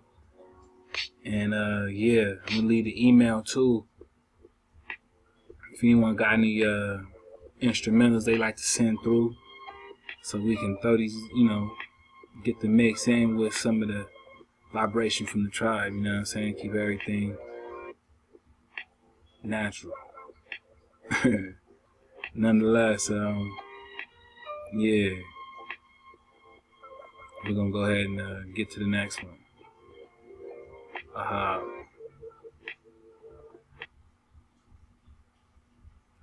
Fair use.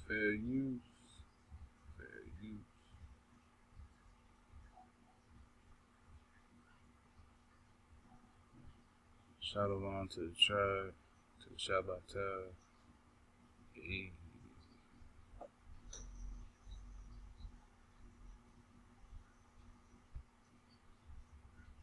Bigger is not always better. A hard lesson the world's largest ape had to learn around 100,000 years ago.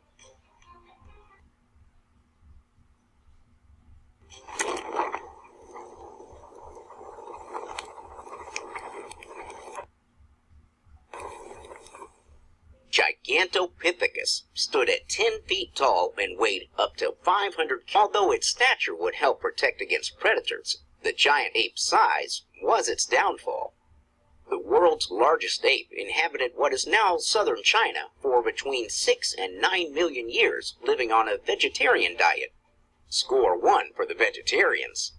If they were around for so long, why didn't these giant apes make it to 2018? Their cousins, the orangutans, can still be found today, so why not Gigantopithecus? The evidence. Remember I told you to keep in mind they kept talking about red hair this, red hair that. Now you see what I meant, right? Red hair this, red hair that. When these folks want to count themselves in, you can't really take away what they're talking about, because then stuff like this pops up and it's like, oh, red hair giants, huh? And remember, Ogaiah said that he sworn alliance, right, to serve Noah and his descendants forever. Go get that drop, Noah the Tocton, the Floridian. Alright. We have about Gigantopithecus is very limited. The species was discovered in 1935 in a Chinese medicine shop. A German paleontologist found a strange item labeled dragon teeth, which within Chinese culture were thought of as a treatment for teeth, which within Chinese culture, a German paleontologist found a strange item labeled dragon teeth, which within Chinese culture were found a strange item labeled dragon teeth, which within Chinese culture were thought of as a treatment for some illness. We only know where and when the giant apes lived based on limited fossils, which are mostly mandibles and about 2,000 teeth. All the estimations about its size and diet have come from the size of its jawbone and its teeth, which is remarkable considering the limited resources for study. Scientists have used the available fossils to determine that apes consumed a plant-based diet, mainly fruit.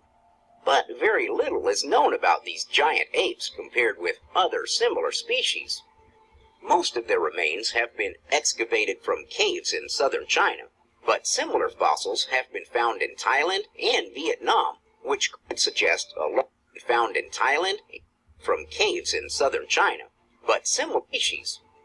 Most of their remains have been excavated from caves in southern China, but similar fossils have been found in Thailand and excavated from caves in southern China, but similar fossils have been found in Thailand and Vietnam, which could suggest a larger geographical range than previously thought.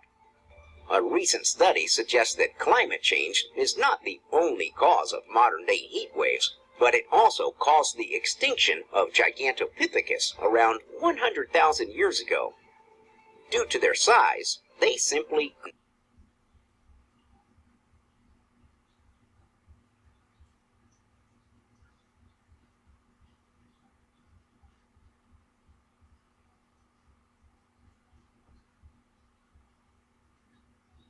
we travelled to Beijing in 1899, where, according to some, the Chancellor of the Imperial Academy lay sick in his bed. Wang Yirong, apologies for the pronunciation, was apparently suffering from malaria. As a treatment, he had been prescribed the traditional Chinese medicine of a course of ground-up dragon bones in a tonic. More and more of these so-called dragon bones were being recovered during the 19th course of ground-up dragon bones in a tonic. More and more of these so-called dragon bones describe the traditional Chinese medicine of a course of ground-up dragon bones in a tonic. More and more of these so-called dragon bones were being recovered during the 19th century by villagers cultivating their land. We now know that they were often the remains of animals from the Pleistocene, 12,000 years old and older. But to the villagers, they were often rumoured to be the remains of long-dead dragons. Wang had been sold the bones by an antiques dealer from the Shandong province, who, while searching for precious Chinese bronzes, acquired the bones and decided to include them in his dealings with Wang Yirong, a bronze expert. As he lay awaiting his medicine, a visiting scholar friend, Liu Yi, examined the ingredients and noticed strange glyphs carved upon them. He roused his sick friend, and the two men pored over the markings. Both being experts in the characters found upon Chinese bronzes, they recognized this was writing. These were not just the remains of animals or dragons. They were ancient artifacts handled by people and probably purposely deposited in the ground. That this was writing.